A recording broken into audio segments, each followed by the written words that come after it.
ਤੁਸੀਂ ਨਸ਼ੇ ਦੀ ਗਲਤਾਨ ਵਿੱਚ ਫਸੇ ਸੀ, ਉਦੋਂ ਤੁਹਾਡੀ ਕਲੀਨ ਸ਼ੇਪ ਸੀ, ਕੇਸਾਂ ਧਾਰੀ ਤੁਸੀਂ ਨਹੀਂ ਸੀ ਤੇ ਇੰਨੀ ਗੁਰੂ ਸਾਹਿਬ ਜੀ ਦੀ ਕਿਰਪਾ ਹੋ ਗਈ, ਅੱਜ ਸੰਪੂਰਨ ਸਿੱਖ ਸੱਜ ਕੇ ਖੜੇ ਹੋ। ਨਸ਼ੇ ਦੀ ਦਲਦਲ ਵਿੱਚ ਫਸੇ ਕਿਵੇਂ ਸੀ ਤੁਸੀਂ? ਨੋਰਮਲ ਕਿਤੇ ਇੱਕ ਤਾਈਂ ਜਿਵੇਂ ਬੀਅਰ ਪੀਣੀ ਸ਼ੁਰੂ ਕਰਤੀ ਆ ਉਹਨਾਂ ਨਾਲ ਜਾਂ ਕੁਝ ਹੋਰ ਕਰਨਾ, ਉਹ ਪਰਿਵਾਰ ਤੋਂ ਬਾਹਰ ਯਾਨੀ ਕਿ ਸ਼ੁਰੂ ਕਰ ਦਿੰਦੇ ਆ। ਇੱਕ ਵਡਿਆਈ 'ਚ ਜਾਂ ਯਾਨੀ ਕਿ ਵੀ ਨੋਰਮਲ ਇਹ ਬੰਦੇ ਨੂੰ ਲੱਗਦਾ ਨਹੀਂ ਹੁੰਦਾ ਵੀ ਮੈਂ ਇਸ ਸਟੇਜ ਤਾਈਂ ਪਹੁੰਚ ਜੂੰਗਾ, ਵੀ ਇੰਨੀ ਦਲਦਲ 'ਚ ਪਹੁੰਚ ਜਾਵਾਂਗੇ। ਬੀਅਰਾਂ ਪੀਣੀਆਂ ਸ਼ੁਰੂ ਕੀਤੀਆਂ, ਬੀਅਰਾਂ ਤੋਂ ਬਾਅਦ ਸਿਗਰਟਾਂ ਪੀਣੀਆਂ ਸ਼ੁਰੂ ਕੀਤੀਆਂ ਜੀ। ਸਿਗਰਟਾਂ ਪੀਂਦੇ ਸਾਨੂੰ ਇਹ ਨਹੀਂ ਪਤਾ ਲੱਗਾ ਵੀ ਅਸੀਂ ਕਿਹੜੇ ਪਾਸੇ ਨੂੰ ਤੁਰੇ ਜਾਂਦੇ ਆ ਜੀ। ਫਿਰ ਅਸੀਂ 12ਵੀਂ ਤੋਂ ਬਾਅਦ ਮੈਂ ਮੋਗੇ ITI 'ਚ ਲੱਗ ਗਿਆ ਜੀ। ਤੇ ਮੋਗੇ ਇੰਨਾ ਜ਼ਿਆਦਾ ਸ਼ੀਸ਼ੀਆਂ ਦਾ ਕਾਰੋਬਾਰ ਸੀਗਾ, ਜਿਹਦੇ ਵਿੱਚ ਸ਼ੀਸ਼ੀਆਂ ਰੈਕਸਕੋਫ ਕੋਰੈਕਸ ਜਿਹੜੀਆਂ ਆਪਾਂ ਖੰਘ ਵਾਲੀਆਂ ਦਵਾਈਆਂ ਕਹਿੰਦੇ ਆ ਜੀ, ਜਿਹਦੇ 'ਚ ਕੈਰੀਸੋਮਾ, ਪਾਰਵਨ ਸਪਾਸ ਜਾਂ ਬਹੁਤ ਤਰ੍ਹਾਂ ਦੀਆਂ ਗੋਲੀਆਂ ਕੈਪਸੂਲ ਜਿਹੜੀਆਂ ਮੈਡੀਕਲ ਤੌਰ ਤੇ ਵਿੱਚ ਉੱਤੇ ਪਾਬੰਦੀ ਵੀ ਲੱਗੀ। ਜੀ ਉਦੋਂ ਵੀ ਪਾਬੰਦੀਸ਼ੁਦਾ ਸੀਗੀਆਂ ਇਹ। ਪਰ ਇਹ ਮੋਗੇ ਦੇ ਵਿੱਚ ਐਂ ਯਾਨੀ ਕਿ ਵੀ ਇਹਨਾਂ ਨੂੰ ਹੋਰ ਮੈਡੀਕਲ ਅੰਦਰ ਕੋਈ ਚੀਜ਼ ਨਹੀਂ ਗੀ। ਕੱਲੀਆਂ ਤੁਹਾਨੂੰ ਕੋਰੈਕਸ ਦੀਆਂ ਸ਼ੀਸ਼ੀਆਂ ਮਿਲ ਜਾਣੀਆਂ, ਕੈਰੀਸੋਮਾ ਗੋਲੀਆਂ ਮਿਲ ਜਾਣੀਆਂ, ਪਾਰਵਨ ਸਪਾਸ ਕੈਪਸੂਲ, ਹਿਪਨੋਟੈਕ, ਹਿਪਨੋਜੈਕ ਜਾਂ ਆਪਣੀਆਂ ਲੂਮੋਟੈਲ, ਜੋ ਵੀ ਯਾਨੀ ਕਿ ਤੁਸੀਂ ਜਿਹੜੀਆਂ ਗੈਰ ਕਾਨੂੰਨੀ ਤੌਰ ਤੇ ਜਿੰਨੀਆਂ ਵੀ ਵਿਕਣ ਵਾਲੀਆਂ, ਇਹ ਮੋਗੇ ਦੇ ਚੌਂਕ ਦੇ ਵਿੱਚ ਸਿੰਘਾਂ ਵਾਲਿਆਂ ਦੀ ਦੁਕਾਨ ਆ, ਚੁੰਗੀ ਤੇ ਦੁਕਾਨ ਆ ਜੀ। ਇਹ ਇੱਕ ਰੇਲਵੇ ਰੋਡ ਟੱਪ ਕੇ ਆ। ਇਹ 4-5 ਦੁਕਾਨਾਂ ਇਹੋ ਜਿਹੀਆਂ ਸੀ ਜਿਨ੍ਹਾਂ ਤੇ ਕੋਈ ਰੋਕ ਟੋਕ ਨਹੀਂ ਸੀਗੀ। ਜੇ ਤਾਂ ਤੁਸੀਂ ਦੁਕਾਨ 'ਚੋਂ ਬਾਹਰ ਲਿਆ ਕੇ ਸ਼ੀਸ਼ੀ ਤੁਹਾਡੇ ਤੋਂ ਫੜੀ ਜਾਵੇ, ਕਿਸੇ ਵੀ ਇਨਸਾਨ ਤੋਂ ਫੜੀ ਜਾਵੇ, ਉਹਦੇ ਤੇ ਪਰਚਾ, ਪਰ ਪੁਲਿਸ ਜਾ ਕੇ ਉਹਨਾਂ ਤੇ ਪਰਚਾ ਨਹੀਂ ਪਾਉਂਦੀ ਸੀਗੀ ਜਿਹੜੇ ਵੇਚਦੇ ਸੀਗੇ। ਅਸੀਂ ਇਹ ਹਾਲਾਤ ਵੇਖੇ ਆ ਉੱਥੇ ਵੀ ਅੱਜ ਸਮਝ ਆਉਂਦੀ ਆ ਜਦੋਂ ਗੁਰੂ ਵਾਲੇ ਹੋਏ ਆ ਵੀ ਸਰਕਾਰਾਂ ਨੇ ਸਾਨੂੰ ਕਿਹੜੇ ਤਰੀਕੇ ਨਾਲ ਸਾਨੂੰ ਨਸ਼ਾ ਵੰਡਿਆ ਗਾ। ਹੁਣ ਮੰਨ ਕੇ ਚਲੋ ਜਿਵੇਂ ਚਿੱਟੇ ਦੇ ਵੀ ਸੇਵਨ ਕਰਦੇ ਰਹੇ, ਸਿਗਰਟਾਂ ਦੇ ਪੀਂਦੇ ਰਹੇ ਆ। ਉਦੋਂ ਚਿੱਟਾ ਮਿਲਦਾ ਸੀ ਉਦੋਂ? ਹਾਂਜੀ, ਉਦੋਂ ਚਿੱਟਾ ਬਹੁਤ ਘੱਟ ਸੀ। ਉਦੋਂ ਪਹਿਲਾਂ ਸਮੈਕ ਜ਼ਿਆਦਾ ਹੁੰਦੀ ਸੀਗੀ। ਚਿੱਟਾ ਇੱਕੋ ਦਮ। ਸਮੈਕ ਤੇ ਚਿੱਟੇ 'ਚ ਅੰਤਰ ਹੈ, ਫਰਕ ਹੈ ਕੋਈ? ਹਾਂਜੀ, ਅੰਤਰ ਹੈ ਜੀ। ਇਹ ਚਿੱਟਾ ਯਾਨੀ ਕਿ ਵੀ ਹੋਰ ਤਰ੍ਹਾਂ ਦਾ ਨਸ਼ਾ, ਇੱਕ ਸਮੈਕ ਨੂੰ ਡਿਵੈਲਪ ਕੀਤਾ ਹੋਇਆ ਜੀ ਨਸ਼ਾ ਹੀ ਇੱਕ, ਯਾਨੀ ਕਿ ਵੀ ਸਮੈਕ ਨੂੰ ਹੋਰ ਵੱਡੇ ਤਰੀਕੇ ਤੇ ਯਾਨੀ ਕਿ ਵੀ ਉਦੋਂ ਵੀ ਹਾਈ એનર્ਜੀ ਕਹਿ ਲਗੇ ਵੀ ਇੱਕ ਚਿੱਟਾ ਟੀਕਾ ਯਾਨੀ ਕਿ ਵੀ ਉਹਨੂੰ ਪੀਣ ਦਾ ਤਰੀਕਾ ਵੀ ਸੌਖਾ ਕਰਤਾ। ਯਾਨੀ ਕਿ ਜਿਵੇਂ ਹੁਣ ਤਾਂ ਨੌਜਵਾਨ ਲਾ ਕੇ ਟੀਕੇ ਹੀ ਖਤਮ ਹੋ ਚੱਲੇ ਆ, ਤੇ ਯਾਨੀ ਕਿ ਉਦੋਂ ਪਹਿਲਾਂ ਜਿਵੇਂ ਪੰਨੀ ਦੇ ਪੀਂਦੇ ਸੀਗੇ, ਉਹਦੇ ਤੇ ਪੀਣ ਦਾ ਤਰੀਕਾ ਸਮੈਕ ਦਾ ਕੁਝ ਅਲੱਗ ਸੀਗਾ, ਇਹਦਾ ਚਿੱਟੇ ਦਾ ਵੱਖਰਾ। ਜਿਵੇਂ ਆਪਾਂ ਮੋਦੀ ਸਾਹਿਬ ਨੂੰ ਕਹਿ ਦਈਏ, ਮੋਦੀ ਨੇ ਅੱਜ ਬਿੱਲ ਪਾਸ ਕੀਤੇ ਆ ਫਸਲਾਂ ਨੱਪਣ ਨੂੰ। ਫਸਲਾਂ ਤਾਂ ਅਸੀਂ ਤਾਂ ਵਾਵਾਂਗੇ ਜੇ ਸਾਡੀਆਂ ਨਸਲਾਂ ਆਉਣ ਵਾਲੀਆਂ ਹੋਣਗੀਆਂ। ਘੱਟੋ ਘੱਟ ਅੱਧਾ ਪੰਜਾਬ ਟੈਸਟ ਟਿਊਬ ਵੀ ਬੇਬੀ ਨਾਲ ਬੱਚੇ ਪੈਦਾ ਕਰ ਰਿਹਾ, ਠੀਕ ਆ। ਦੂਜੇ ਜਿਹੜੇ ਵੀ ਨੌਜਵਾਨ ਅੱਜ, ਮੈਂ ਨਾ 2013 ਕੇ 14 ਦਾ ਇੱਕ ਸਪਲੀਮੈਂਟ ਪੜ੍ਹਿਆ ਸੀਗਾ, ਜਿਹਦੇ ਵਿੱਚ ਜਲੰਧਰ ਦੇ ਵਿੱਚ ਉਹਨਾਂ ਨੇ ਲਿਖਿਆ ਸੀਗਾ ਵੀ 99% ਤਲਾਕ ਦੇ ਇਸ ਕਰਕੇ ਆ ਵੀ ਨਸ਼ਾ। ਗੁਰਬਾਣੀ ਖੰਡਬਾਣੀ ਦੇਖ ਰਹੀਆਂ ਦੇਸ਼ ਵਿਦੇਸ਼ ਦੀਆਂ ਸਾਰੀਆਂ ਸੰਗਤਾਂ ਦਾ ਸਵਾਗਤ ਕੀਤਾ ਜਾਂਦਾ ਹੈ। ਮੈਂ ਹਾਂ ਸੁਖਵੰਤ ਸਿੰਘ ਮਖੂ। ਦਰਸ਼ਕੋ, ਅਸੀਂ ਅਕਸਰ ਜਦੋਂ ਸਮਾਜ ਦੇ ਵਿੱਚ ਵਿਚਰਦੇ ਹਾਂ ਤੇ ਜਾਂ ਸਮਾਜ ਵਿੱਚ ਵਿਚਰ ਕੇ ਤੁਰ ਫਿਰ ਕੇ ਅਸੀਂ ਦੇਖਦੇ ਹਾਂ ਤੇ ਬਹੁਤ ਸਾਰੀ ਜਵਾਨੀ ਸਾਨੂੰ ਨਸ਼ਿਆਂ ਦੇ ਨਾਲ ਗਲਤਾਨ ਹੋਈ ਮਿਲਦੀ ਹੈ। ਜੇ ਅਸੀਂ ਕਿਤੇ ਭੁੱਲ ਕੇ ਵੀ ਸ਼ਮਸ਼ਾਨ ਘਾਟ ਵੱਲ ਜਾਣਾ ਹੋਵੇ, ਰਸਤਿਓਂ ਲੰਘਣਾ ਹੋਵੇ, ਤੇ ਉੱਥੇ ਨੌਜਵਾਨ ਬੈਠੇ ਸਾਨੂੰ ਮਿਲਦੇ ਆ। ਹੁਣ ਇੱਥੇ ਸਵਾਲ ਖੜਾ ਹੋ ਜਾਂਦਾ ਵੀ ਨੌਜਵਾਨ ਸ਼ਮਸ਼ਾਨ ਘਾਟ ਦੇ ਵਿੱਚ ਬੈਠੇ ਮਿਲਦੇ, ਕਾਰਨ ਕੀ ਹੈ? ਕਾਰਨ ਇਹਦੇ ਪਿੱਛੇ ਇਹੀ ਆਉਂਦਾ ਹੈ ਵੀ ਕਿਤੇ ਨਾ ਕਿਤੇ ਉਹ ਨੌਜਵਾਨ ਨਸ਼ੇ ਦੀ ਭੇਟ ਚੜ੍ਹ ਚੁੱਕੇ ਨੇ ਤੇ ਜਗ੍ਹਾ ਕੋਈ ਨਾ ਕੋਈ ਲੱਭਦੇ ਆ ਜਿੱਥੇ ਬੈਠ ਕੇ ਅਸੀਂ ਚਿੱਟਾ ਲਾ ਸਕੀਏ, ਸਮੈਕ, ਹੈਰੋਇਨ ਵਗੈਰਾ ਅਸੀਂ ਪੀ ਸਕੀਏ। ਤੇ ਐਸੀਆਂ ਜਗ੍ਹਾਵਾਂ ਉਹਨਾਂ ਵਾਸਤੇ ਬਹੁਤ ਸੇਫ ਹੁੰਦੀਆਂ ਨੇ। ਕੋਈ ਉਹਨਾਂ ਦੇ ਅੰਦਰ ਖੌਫ ਨਹੀਂ, ਕੋਈ ਡਰ ਨਹੀਂ ਹੁੰਦਾ।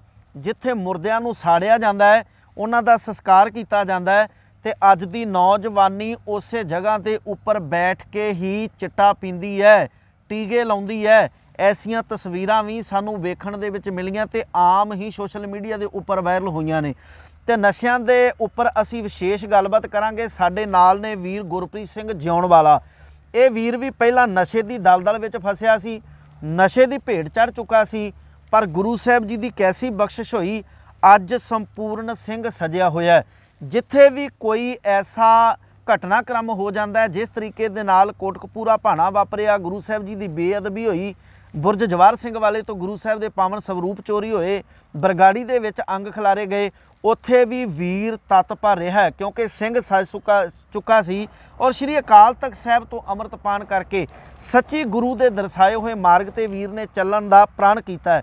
ਪਰ ਸਾਰੀਆਂ ਗੱਲਾਂ ਬਾਤਾਂ ਕਰਨ ਤੋਂ ਪਹਿਲਾਂ ਆਪਾਂ ਤੁਹਾਡੇ ਨਾਲ ਤੇ ਮੇਰੇ ਨਾਲ ਫਤਿਹ ਦੀ ਸਾਂਝ ਪਾਉਣੇ ਵੀਰ ਜੀ ਦਾ ਸਵਾਗਤ ਕਰਦੇ ਹਾਂ। ਵੀਰ ਜੀ ਵਾਹਿਗੁਰੂ ਜੀ ਕਾ ਖਾਲਸਾ ਵਾਹਿਗੁਰੂ ਜੀ ਕੀ ਫਤਿਹ। ਸਭ ਤੋਂ ਪਹਿਲਾ ਸਵਾਲ ਗੁਰਪ੍ਰੀਤ ਵੀਰ ਜੀ ਇਹ ਹੈ, ਸੰਗਤ ਨੂੰ ਦੱਸਣ ਦਾ ਯਤਨ ਕਰੋ, ਤੁਸੀਂ ਨਸ਼ੇ ਦੀ ਗਲਤਾਨ ਵਿੱਚ ਫਸੇ ਸੀ, ਉਦੋਂ ਤੁਹਾਡੀ ਕਲੀਨ ਸ਼ੇਪ ਸੀ, ਕੇਸਾਂ ਧਾਰੀ ਤੁਸੀਂ ਨਹੀਂ ਸੀ, ਤੇ ਇੰਨੀ ਗੁਰੂ ਸਾਹਿਬ ਜੀ ਦੀ ਕਿਰਪਾ ਹੋ ਗਈ ਅੱਜ ਸੰਪੂਰਨ ਸਿੱਖ ਸੱਜ ਕੇ ਖੜੇ ਹੋ। ਨਸ਼ੇ ਦੀ ਦਲਦਲ ਵਿੱਚ ਫਸੇ ਕਿਵੇਂ ਸੀ ਤੁਸੀਂ? ਵੀਰ ਜੀ ਮਖੂ ਵੀਰ ਜੀ ਵੀ ਇੱਕ ਨਾ ਜ਼ਿੰਦਗੀ ਦੇ ਕਈ ਵਾਰੀ ਪਾਸਟ ਦੇ ਵਿੱਚ ਜਦੋਂ ਆਪਾਂ ਜਾਣਦੇ ਆ ਜਾਂ ਵੇਖਾਂ ਮੈਂ ਵੀ ਇਹਦੇ 'ਚ ਲੱਗਣ ਦੇ ਕਾਰਨ ਨੌਜਵਾਨਾਂ ਦੇ ਕੀ ਸੀ ਜਾਂ ਮੇਰੇ ਆਪਦੇ ਕੀ ਸੀਗੇ, ਜਾਂ ਮੈਂ ਪਹਿਲਾਂ ਆਪਦੇ ਤੋਂ ਸ਼ੁਰੂ ਕਰਦਾ ਵੀ ਕਈ ਵਾਰੀ ਸਾਨੂੰ ਘਰਾਂ ਦੇ ਵਿੱਚ ਜਾਂ ਪਰਿਵਾਰਾਂ ਦੇ ਵਿੱਚ ਕੋਈ ਇਹੋ ਜਿਹਾ ਦਰਦ ਮਿਲਿਆ ਹੁੰਦਾ, ਜਾਂ ਕਈ ਵਾਰੀ ਅਸੀਂ ਘਰਾਂ ਦੇ ਵਿੱਚ ਮਾੜੀਆਂ ਮੋਟੀਆਂ ਨਿੱਕੀਆਂ ਮੋਟੀਆਂ ਲੜਾਈਆਂ ਦੇ ਵਿੱਚ ਜਦੋਂ ਚੱਲਦੇ ਜਾਂਦੇ ਆ ਨਾ, ਉਦੋਂ ਫਿਰ ਅਸੀਂ ਜਦੋਂ ਪਰਿਵਾਰ ਤੋਂ ਅਲੱਗ ਹੋ ਕੇ ਰਹਿਣਾ, ਜਾਣੀ ਕਿ ਵੀ ਜਿਵੇਂ ਅਸੀਂ 10ਵੀਂ ਤੋਂ ਬਾਅਦ 11ਵੀਂ 12ਵੀਂ 'ਚ ਜਦੋਂ ਸ਼ਹਿਰ ਲੱਗਦੇ ਆ, ਨਵੇਂ ਮੁੰਡਿਆਂ ਨਾਲ ਉੱਠਣਾ ਬੈਠਣਾ ਹੁੰਦਾ ਗਾ, ਸਾਰੇ ਸਟਾਰਟਿੰਗ ਹੁੰਦੀ ਆ, ਉਦੋਂ ਤਾਈਂ ਨੋਰਮਲ ਕਿਤੇ ਇੱਕ ਤਾਈਂ ਜਿਵੇਂ ਬੀਅਰ ਪੀਣੀ ਸ਼ੁਰੂ ਕਰਤੀ ਆ ਉਹਨਾਂ ਨਾਲ ਜਾਂ ਕੁਝ ਹੋਰ ਕਰਨਾ, ਉਹ ਪਰਿਵਾਰ ਤੋਂ ਬਾਹਰ ਜਾਣੀ ਕਿ ਸ਼ੁਰੂ ਕਰ ਦਿੰਦੇ ਆ। ਇੱਕ ਵਡਿਆਈ 'ਚ ਜਾਂ ਜਾਣੀ ਕਿ ਵੀ ਨੋਰਮਲ ਇਹ ਬੰਦੇ ਨੂੰ ਲੱਗਦਾ ਨਹੀਂ ਹੁੰਦਾ ਵੀ ਮੈਂ ਇਸ ਸਟੇਜ ਤਾਈਂ ਪਹੁੰਚ ਜਾਊਂਗਾ, ਵੀ ਇੰਨੀ ਦਲਦਲ 'ਚ ਪਹੁੰਚ ਜਾਵਾਂਗੇ। ਬੀਅਰਾਂ ਪੀਣੀਆਂ ਸ਼ੁਰੂ ਕੀਤੀਆਂ, ਬੀਅਰਾਂ ਤੋਂ ਬਾਅਦ ਸਿਗਰਟਾਂ ਪੀਣੀਆਂ ਸ਼ੁਰੂ ਕੀਤੀਆਂ ਜੀ। ਸਿਗਰਟਾਂ ਪੀਂਦੇ ਸਾਨੂੰ ਇਹ ਨਹੀਂ ਪਤਾ ਲੱਗਾ ਵੀ ਅਸੀਂ ਕਿਹੜੇ ਪਾਸੇ ਨੂੰ ਤੁਰੇ ਜਾਂਦੇ ਆ ਜੀ। ਫਿਰ ਅਸੀਂ 12ਵੀਂ ਤੋਂ ਬਾਅਦ ਮੈਂ ਮੋਗੇ ITI 'ਚ ਲੱਗ ਗਿਆ ਜੀ, ਤੇ ਮੋਗੇ ਇੰਨਾ ਜ਼ਿਆਦਾ ਸ਼ੀਸ਼ੀਆਂ ਦਾ ਕਾਰੋਬਾਰ ਸੀਗਾ, ਜਿਹਦੇ ਵਿੱਚ ਸ਼ੀਸ਼ੀਆਂ ਰੈਕਸਕੋਫ ਕੋਰੈਕਸ ਜਿਹੜੀਆਂ ਆਪਾਂ ਖੰਘ ਵਾਲੀਆਂ ਦਵਾਈਆਂ ਕਹਿੰਦੇ ਆ ਜੀ, ਜਿਹਦੇ 'ਚ ਕੈਰੀਸੋਮਾ ਪਾਰਵਨ ਸਪਾਸ ਜਾਂ ਬਹੁਤ ਤਰ੍ਹਾਂ ਦੀਆਂ ਗੋਲੀਆਂ ਕੈਪਸੂਲ ਜਿਹੜੀਆਂ ਮੈਡੀਕਲ ਤੌਰ ਤੇ ਬਾਅਦ ਦੇ ਵਿੱਚ ਉਹ ਤੇ ਪਾਬੰਦੀ ਵੀ ਲੱਗੀ ਜੀ ਉਦੋਂ ਵੀ ਪਾਬੰਦੀਸ਼ੁਦਾ ਸੀਗੀਆਂ ਇਹ, ਪਰ ਇਹ ਮੋਗੇ ਦੇ ਵਿੱਚ ਐਂ ਜਾਣੀ ਕਿ ਵੀ ਇਹਨਾਂ ਨੂੰ ਹੋਰ ਮੈਡੀਕਲ ਅੰਦਰ ਕੋਈ ਚੀਜ਼ ਨਹੀਂ ਗੀ, ਕੱਲੀਆਂ ਤੁਹਾਨੂੰ ਕੋਰੈਕਸ ਦੀਆਂ ਸ਼ੀਸ਼ੀਆਂ ਮਿਲ ਜਾਣੀਆਂ, ਕੈਰੀਸੋਮਾ ਗੋਲੀਆਂ ਮਿਲ ਜਾਣੀਆਂ, ਪਾਰਵਨ ਸਪਾਸ ਕੈਪਸੂਲ, ਹਿਪਨੋਟੈਕ ਹਿਪਨੋਜੈਕ ਜਾਂ ਆਪਣੀਆਂ ਲੂਮੋਟੈਲ, ਜੋ ਵੀ ਜਾਣੀ ਕਿ ਤੁਸੀਂ ਜਿਹੜੀਆਂ ਗੈਰ ਕਾਨੂੰਨੀ ਤੌਰ ਤੇ ਜਿੰਨੀਆਂ ਵੀ ਵਿਕਣ ਵਾਲੀਆਂ, ਇਹ ਮੋਗੇ ਦੇ ਚੌਂਕ ਦੇ ਵਿੱਚ ਸਿੰਘਾਂ ਵਾਲਿਆਂ ਦੀ ਦੁਕਾਨ ਆ, ਚੁੰਗੀ ਤੇ ਦੁਕਾਨ ਆ ਜੀ, ਇਹ ਇੱਕ ਰੇਲਵੇ ਰੋਡ ਟੱਪ ਕੇ ਆ, ਇਹ 4-5 ਦੁਕਾਨਾਂ ਇਹੋ ਜਿਹੀਆਂ ਸੀ ਜਿਨ੍ਹਾਂ ਤੇ ਕੋਈ ਰੋਕ ਟੋਕ ਨਹੀਂ ਸੀਗੀ। ਜੇ ਤਾਂ ਤੁਸੀਂ ਦੁਕਾਨ ਚੋਂ ਬਾਹਰ ਲਿਆ ਕੇ ਸ਼ੀਸ਼ੀ ਤੁਹਾਡੇ ਤੋਂ ਫੜੀ ਜਾਵੇ, ਕਿਸੇ ਵੀ ਇਨਸਾਨ ਤੋਂ ਫੜੀ ਜਾਵੇ, ਉਹਦੇ ਤੇ ਪਰਚਾ, ਪਰ ਪੁਲਿਸ ਜਾ ਕੇ ਉਹਨਾਂ ਤੇ ਪਰਚਾ ਨਹੀਂ ਪਾਉਂਦੀ ਸੀਗੀ ਜਿਹੜੇ ਵੇਚਦੇ ਸੀਗੇ। ਅਸੀਂ ਇਹ ਹਾਲਾਤ ਵੇਖੇ ਆ ਉੱਥੇ, ਵੀ ਅੱਜ ਸਮਝ ਆਉਂਦੀ ਆ ਜਦੋਂ ਗੁਰੂ ਵਾਲੇ ਹੋਏ ਆ ਵੀ ਸਰਕਾਰਾਂ ਨੇ ਸਾਨੂੰ ਕਿਹੜੇ ਤਰੀਕੇ ਨਾਲ ਸਾਨੂੰ ਨਸ਼ਾ ਵੰਡਿਆ ਗਾ। ਹੁਣ ਮੰਨ ਕੇ ਚਲੋ ਜਿਵੇਂ ਚਿੱਟੇ ਦੇ ਵੀ ਸੇਵਨ ਕਰਦੇ ਰਹੇ, ਸਿਗਰਟਾਂ ਦੇ ਪੀਂਦੇ ਰਹੇ ਆ। ਉਦੋਂ ਚਿੱਟਾ ਮਿਲਦਾ ਸੀ ਉਦੋਂ? ਹਾਂਜੀ, ਉਦੋਂ ਚਿੱਟਾ ਬਹੁਤ ਘੱਟ ਸੀ, ਉਦੋਂ ਪਹਿਲਾਂ ਸਮੈਕ ਜ਼ਿਆਦਾ ਹੁੰਦੀ ਸੀਗੀ, ਚਿੱਟਾ ਇੱਕੋ ਦਮ ਜਦੋਂ। ਸਮੈਕ ਤੇ ਚਿੱਟੇ 'ਚ ਅੰਤਰ ਹੈ, ਫਰਕ ਹੈ ਕੋਈ? ਹਾਂਜੀ ਅੰਤਰ ਹੈ ਜੀ। ਇਹ ਚਿੱਟਾ ਜਾਨੀ ਕਿ ਵੀ ਹੋਰ ਤਰ੍ਹਾਂ ਦਾ ਨਸ਼ਾ, ਇੱਕ ਸਮੈਕ ਨੂੰ ਡਿਵੈਲਪ ਕੀਤਾ ਹੋਇਆ ਜੀ ਨਸ਼ਾ ਹੀ ਇੱਕ, ਜਾਨੀ ਕਿ ਵੀ ਸਮੈਕ ਨੂੰ ਹੋਰ ਵੱਡੇ ਤਰੀਕੇ ਤੇ ਜਾਨੀ ਕਿ ਵੀ ਉਦੋਂ ਵੀ ਹਾਈ એનર્ਜੀ ਕਹਿ ਲਗੇ ਵੀ ਇੱਕ ਚਿੱਟਾ ਟੀਕਾ, ਜਾਨੀ ਕਿ ਵੀ ਉਹਨੂੰ ਪੀਣ ਦਾ ਤਰੀਕਾ ਵੀ ਸੌਖਾ ਕਰਤਾ, ਜਾਨੀ ਕਿ ਜਿਵੇਂ ਹੁਣ ਤਾਂ ਨੌਜਵਾਨ ਲਾ ਕੇ ਟੀਕੇ ਹੀ ਖਤਮ ਹੋ ਚੱਲੇ ਆ, ਤੇ ਜਾਨੀ ਕਿ ਉਦੋਂ ਪਹਿਲਾਂ ਜਿਵੇਂ ਪੰਨੀ ਦੇ ਪੀਂਦੇ ਸੀਗੇ, ਉਹਦੇ ਤੇ ਪੀਣ ਦਾ ਤਰੀਕਾ ਸਮੈਕ ਦਾ ਕੁਝ ਅਲੱਗ ਸੀਗਾ, ਇਹਦਾ ਚਿੱਟੇ ਦਾ ਵੱਖਰਾ। ਉਹਦੇ ਨਾਲ ਮਰਦੇ ਘੱਟ ਸੀ ਜਿਹੜੇ ਐ ਸੁੰਘ ਕੇ ਪੀਂਦੇ ਸੀ, ਪਰ ਜਿਹੜੇ ਟੀਕੇ ਵਾਲੇ ਉਹਦੇ ਚ ਮਰਦੇ ਬਹੁਤ ਜ਼ਿਆਦਾ ਨੇ ਬਾਈ ਜੀ। ਜਿਹੜਾ ਇਹ ਚਿੱਟੇ ਦਾ ਅੱਜ ਰੁਝਾਨ ਆ ਨਾ ਜੀ, ਇਹਨਾਂ ਨੇ ਅੱਜ ਜਿਵੇਂ ਆਪਾਂ ਮੋਦੀ ਸਾਹਿਬ ਨੂੰ ਕਹਿ ਦਈਏ, ਮੋਦੀ ਨੇ ਅੱਜ ਬਿੱਲ ਪਾਸ ਕੀਤੇ ਆ ਫਸਲਾਂ ਨੱਪਣ ਨੂੰ। ਫਸਲਾਂ ਤਾਂ ਅਸੀਂ ਤਾਂ ਵਾਵਾਂਗੇ ਜੇ ਸਾਡੀਆਂ ਨਸਲਾਂ ਆਉਣ ਵਾਲੀਆਂ ਹੋਣਗੀਆਂ।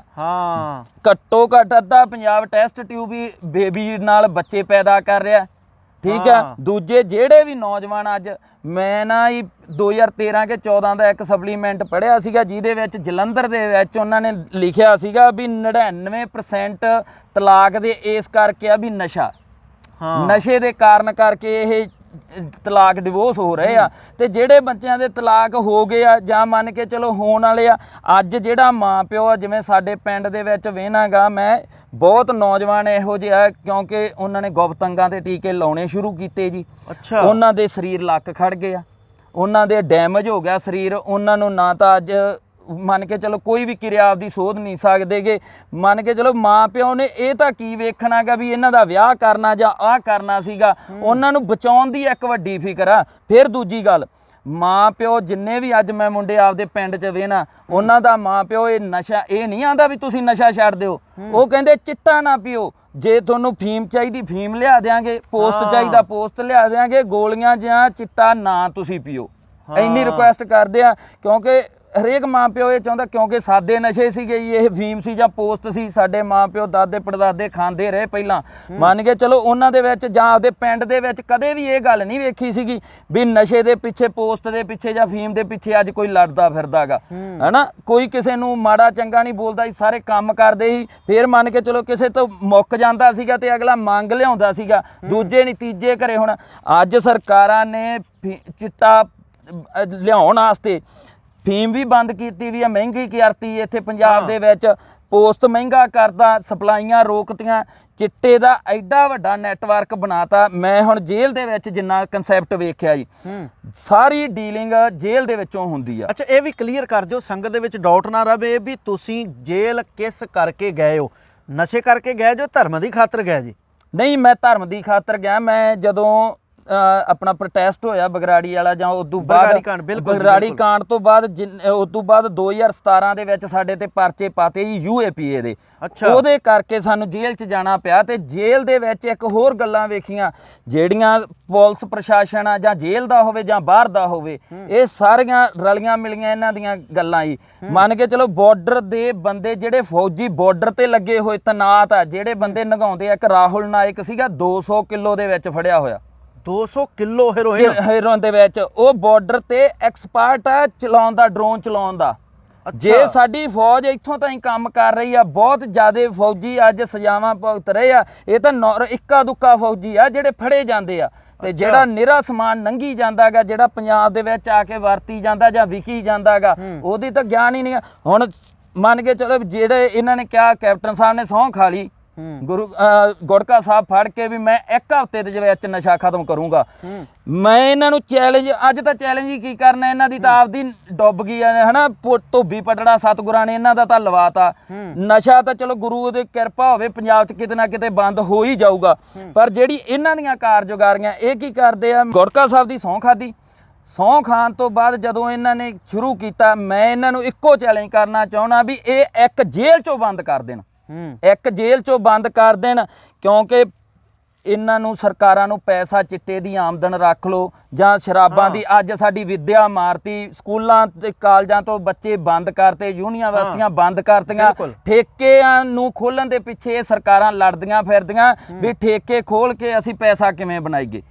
ਇਹ ਨਸ਼ੇ ਤੋਂ ਆਪਣੇ ਪੰਜਾਬ ਦੇ ਨੌਜਵਾਨੀ ਨੂੰ, ਅੰਦਰ ਨੌਜਵਾਨ ਜਿਵੇਂ ਮੰਨ ਕੇ ਚਲੋ ਨਹੀਂ ਮਿਲਦਾ, ਉਹਨਾਂ ਨੂੰ ਚਿੱਟਾ ਨਹੀਂ ਮਿਲਦਾ ਜਾਂ ਹੋਰ ਕੋਈ ਲਾਉਣਾ, ਉਹਨਾਂ ਨੇ ਕੀ ਕਰਦੇ ਆ, ਗੋਲੀਆਂ ਜਿਹੜੀਆਂ ਚੂਸਣ ਵਾਲੀਆਂ, ਇਹਨਾਂ ਜੀਭ ਵਾਲੀ ਗੋਲੀ ਆ, ਇਹਨੂੰ ਘੋਲ ਕੇ ਨਾੜਾਂ ਚ ਲਾਈ ਜਾਂਦੇ ਆ, ਨਾੜ ਉਦੋਂ ਹੀ ਬਲੌਕ ਹੋ ਜਾਂਦੀ ਆ। ਫਿਰ ਮੰਨ ਕੇ ਇਹਨਾਂ ਨੇ ਆ ਬੰਦ ਕਰਤੀਆਂ, ਸਰਿੰਜਾਂ ਬੰਦ ਕਰਤੀਆਂ। ਸਰਿੰਜਾਂ, ਇੱਕ ਸਰਿੰਜ ਆ, ਨੌਜਵਾਨ 10 ਹੋਣ 15 ਹੋਣ, ਸਾਰੇ ਵਾਰੀ ਆਪਦੇ ਨਾਲ ਲਾਈ ਜਾਂਦੇ ਆ। ਬਹੁਤ ਜ਼ਿਆਦਾ ਪੇਸ਼ੈਂਟ ਜੇਲ੍ਹ ਦੇ ਵਿੱਚ ਇਹੋ ਜਿਹੇ ਆ ਜਿਹੜੇ ਇਹ ਆ ਵੀ ਜਿਨ੍ਹਾਂ ਨੂੰ ਕਾਲਾ ਪੀਲੀਆ, ਏਡਜ਼ ਦੇ ਮਹਾਮਾਰੀਆਂ ਦੇ ਰੋਗੀ ਹੋ ਗਏ ਆ ਪੱਕੇ, ਯਾਨੀ ਕਿ ਉਹ ਖਤਮ ਹੋ ਗਏ ਆ।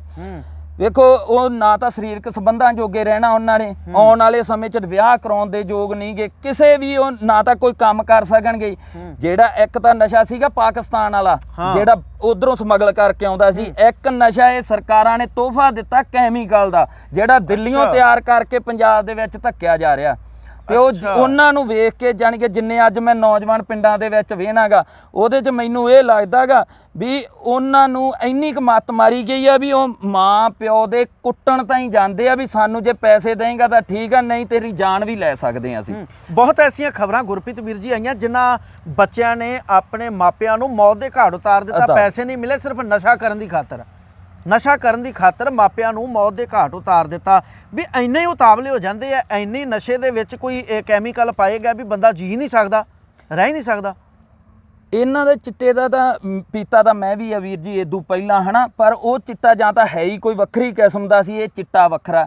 ਇਹ ਤਾਂ ਨਿਰਾ ਕੈਮੀਕਲ। ਜਿੰਨੇ ਵੀ ਨੌਜਵਾਨ ਅੱਜ ਦੀ ਸਟੇਜ ਦੇ ਵਿੱਚ ਆਪਦੇ ਪਿੰਡ ਵੇਖ ਰਹੇ ਆ ਜਾਂ ਬਾਹਰ ਵੇਖ ਰਹੇ ਆ, ਉਹਨਾਂ ਦੀ ਇਹੋ ਜੀ ਹਾਲਤ ਹੋਈ ਪਈ ਆ ਵੀ ਉਹ ਕੋਈ ਵੀ ਮਾੜਾ ਕੰਮ ਕਰਨ ਤੋਂ ਗਰੇਜ ਨਹੀਂ ਕਰਦੇ। ਜਿਵੇਂ ਭਾਵੇਂ ਉਹਨਾਂ ਨੂੰ ਡਾਕਾ ਮਾਰਨਾ ਪੈ ਜੇ, ਭਾਵੇਂ ਕੋਈ ਧੀ ਭੈਣ ਦੀਆਂ ਵਾਲੀਆਂ ਲਾਉਣੀਆਂ ਪੈ ਜਾਣ, ਜਾਂ ਮੋਬਾਈਲ ਸਨੈਚਿੰਗ ਕਰਨੀ ਪੈ ਜੇ, ਜਾਂ ਚੇਨਾਂ ਖੋਹਣੀਆਂ ਪੈ ਜਾਣ, ਹਰੇਕ ਮਾੜੇ ਤੋਂ ਮਾੜਾ ਉਹ ਨੌਜਵਾਨ ਕੰਮ ਕਰਦੇ ਆ। ਉਹਨਾਂ ਦੀ ਬੁੱਧੀ ਇੱਥੋਂ ਤਾਈਂ ਭ੍ਰਿਸ਼ਟ ਕਰਤੀ ਆ ਵੀ ਉਹ ਆਪਦਾ ਚੰਗਾ ਮਾੜਾ ਸੋਚਣ ਤੋਂ ਵੀ ਖਤਮ ਹੋ ਗਏ ਆ। ਉਹਨਾਂ ਦੀ ਅੱਜ ਸੋਝੀ ਇੱਥੋਂ ਤਾਈਂ ਲੈਵਲ ਗਿਰ ਗਿਆ ਵੀ ਉਹਨਾਂ ਨੂੰ ਬਿਨਾਂ ਨਸ਼ੇ ਤੋਂ ਕੋਈ ਸੋਝਦਾ ਉਹਨਾਂ ਨੂੰ ਨਹੀਂ। ਸੁਝਦਾ ਹੀ ਕੁਛ ਨਹੀਂ, ਉਹਨਾਂ ਦੀ ਬੁੱਧੀ ਭ੍ਰਿਸ਼ਟ ਹੋ ਗਈ ਵੀ ਨਸ਼ਾ ਹੀ ਕਰਨਾ ਹੈ, ਕਿਸੇ ਵੀ ਤਰੀਕੇ ਨਾਲ ਕਰਨਾ ਪਵੇ। ਇੱਕ ਭੈਣ ਸੁਖਵਿੰਦਰ ਕੌਰ ਨੇ ਸ਼ਹੀਦ ਸਰਦਾਰ ਕਾਰਜ ਸਿੰਘ ਦੀ ਧਰਮ ਸੁਪਤਨੀ ਪੀਰ ਮੁਹੰਮਦ ਦੀ ਗੱਲ ਕਰਾਂ ਨਾਮ ਲੈ ਕੇ ਦਰਸ਼ਕੋ, ਉਹ ਭੈਣ ਜੀ ਕਹਿੰਦੇ ਆ ਵੀ ਇੱਥੋਂ ਦੇ ਸਾਡੇ ਨਗਰ ਦੇ ਹੀ ਐਸੇ ਕਈ ਪਰਿਵਾਰ ਨੇ ਵੀ ਜਿਹੜੇ ਨਸ਼ਾ ਵੇਚਦੇ ਆ ਤੇ ਬੱਚੇ ਵੀ ਐਵੇਂ ਦੇ ਨੇ ਜਿਹੜੇ ਘਰਾਂ ਦੇ ਭਾਂਡੇ ਵੇਚ ਕੇ ਤੇ ਨਸ਼ੇ ਦੀਆਂ ਪੁੜੀਆਂ ਲੈ ਕੇ ਆਉਂਦੇ ਆ। ਪਰ ਸਰਕਾਰ ਗੁਰਪ੍ਰੀਤ ਵੀਰ ਜੀ ਕਹਿੰਦੀ ਆ ਵੀ ਅਸੀਂ ਨਸ਼ੇ ਨੂੰ ਠੱਲ ਪਾਈ ਹੈ। ਵੱਡੇ ਵੱਡੇ ਮਗਰਮੱਛ ਜਿਹੜੇ ਆ ਅਸੀਂ ਜੇਲ੍ਹਾਂ ਪਿੱਛੇ ਜਾ ਕੇ ਡੱਕੇ ਆ। ਤੁਸੀਂ ਜੇਲ੍ਹ 'ਚ ਰਹਿ ਕੇ ਆਏ ਹੋ, ਇਹ ਵਾਕਈ ਉੱਥੇ ਜੇਲ੍ਹਾਂ ਦੇ ਵਿੱਚ ਮਗਰਮੱਛ ਡੱਕੇ ਹੋਏ ਆ ਜਾਂ ਐਵੇਂ ਸਰਕਾਰ ਝੂਠੀਆਂ ਫੜਾ ਮਾਰ ਰਹੀ ਹੈ? ਇਹ ਚੰਦਕ ਬੰਦੇ ਫੜੇ ਆ ਜੀ, ਜਿਹੜਾ ਇੱਕ ਇਹਨਾਂ ਨੇ ਇੱਕ ਰੂਪ ਵਿਖਾਉਣਾ ਹੁੰਦਾ ਬਾਰ-ਬਾਰ ਵੀ ਅਸੀਂ ਆਹ ਫੜ ਲਿਆ, ਅਸੀਂ ਆਹ ਅਰੈਸਟ ਕਰ ਲਿਆ। ਹੁਣ ਮੰਨ ਕੇ ਚਲੋ ਜਗਦੀਸ਼ ਭੋਲਾ ਫੜਿਆ ਹੋਇਆ ਸੀਗਾ, ਸ਼ਰੇਆਮ ਮਜੀਠੀਏ ਦਾ ਨਾਂ ਲੈਂਦਾ ਉਹ, ਮੰਨ ਕੇ ਚਲੋ ਮਜੀਠੀਏ ਤੇ ਕੋਈ ਕਾਰਵਾਈ ਹੋਈ, ਉਹ ਵੀ ਅੱਜ ਉਹਨਾਂ ਨੂੰ 12 ਸਾਲ ਸਜ਼ਾ ਹੋਈ ਹੈ। ਤੇ ਹੁਣ ਜਗਦੀਸ਼ ਭੋਲੇ ਤੋਂ ਕਿੰਨਾ ਸਮਾਨ ਫੜਿਆ ਗਿਆ ਸੀਗਾ, ਉਹ ਵੀ ਬਾਹਰ ਅੱਜ।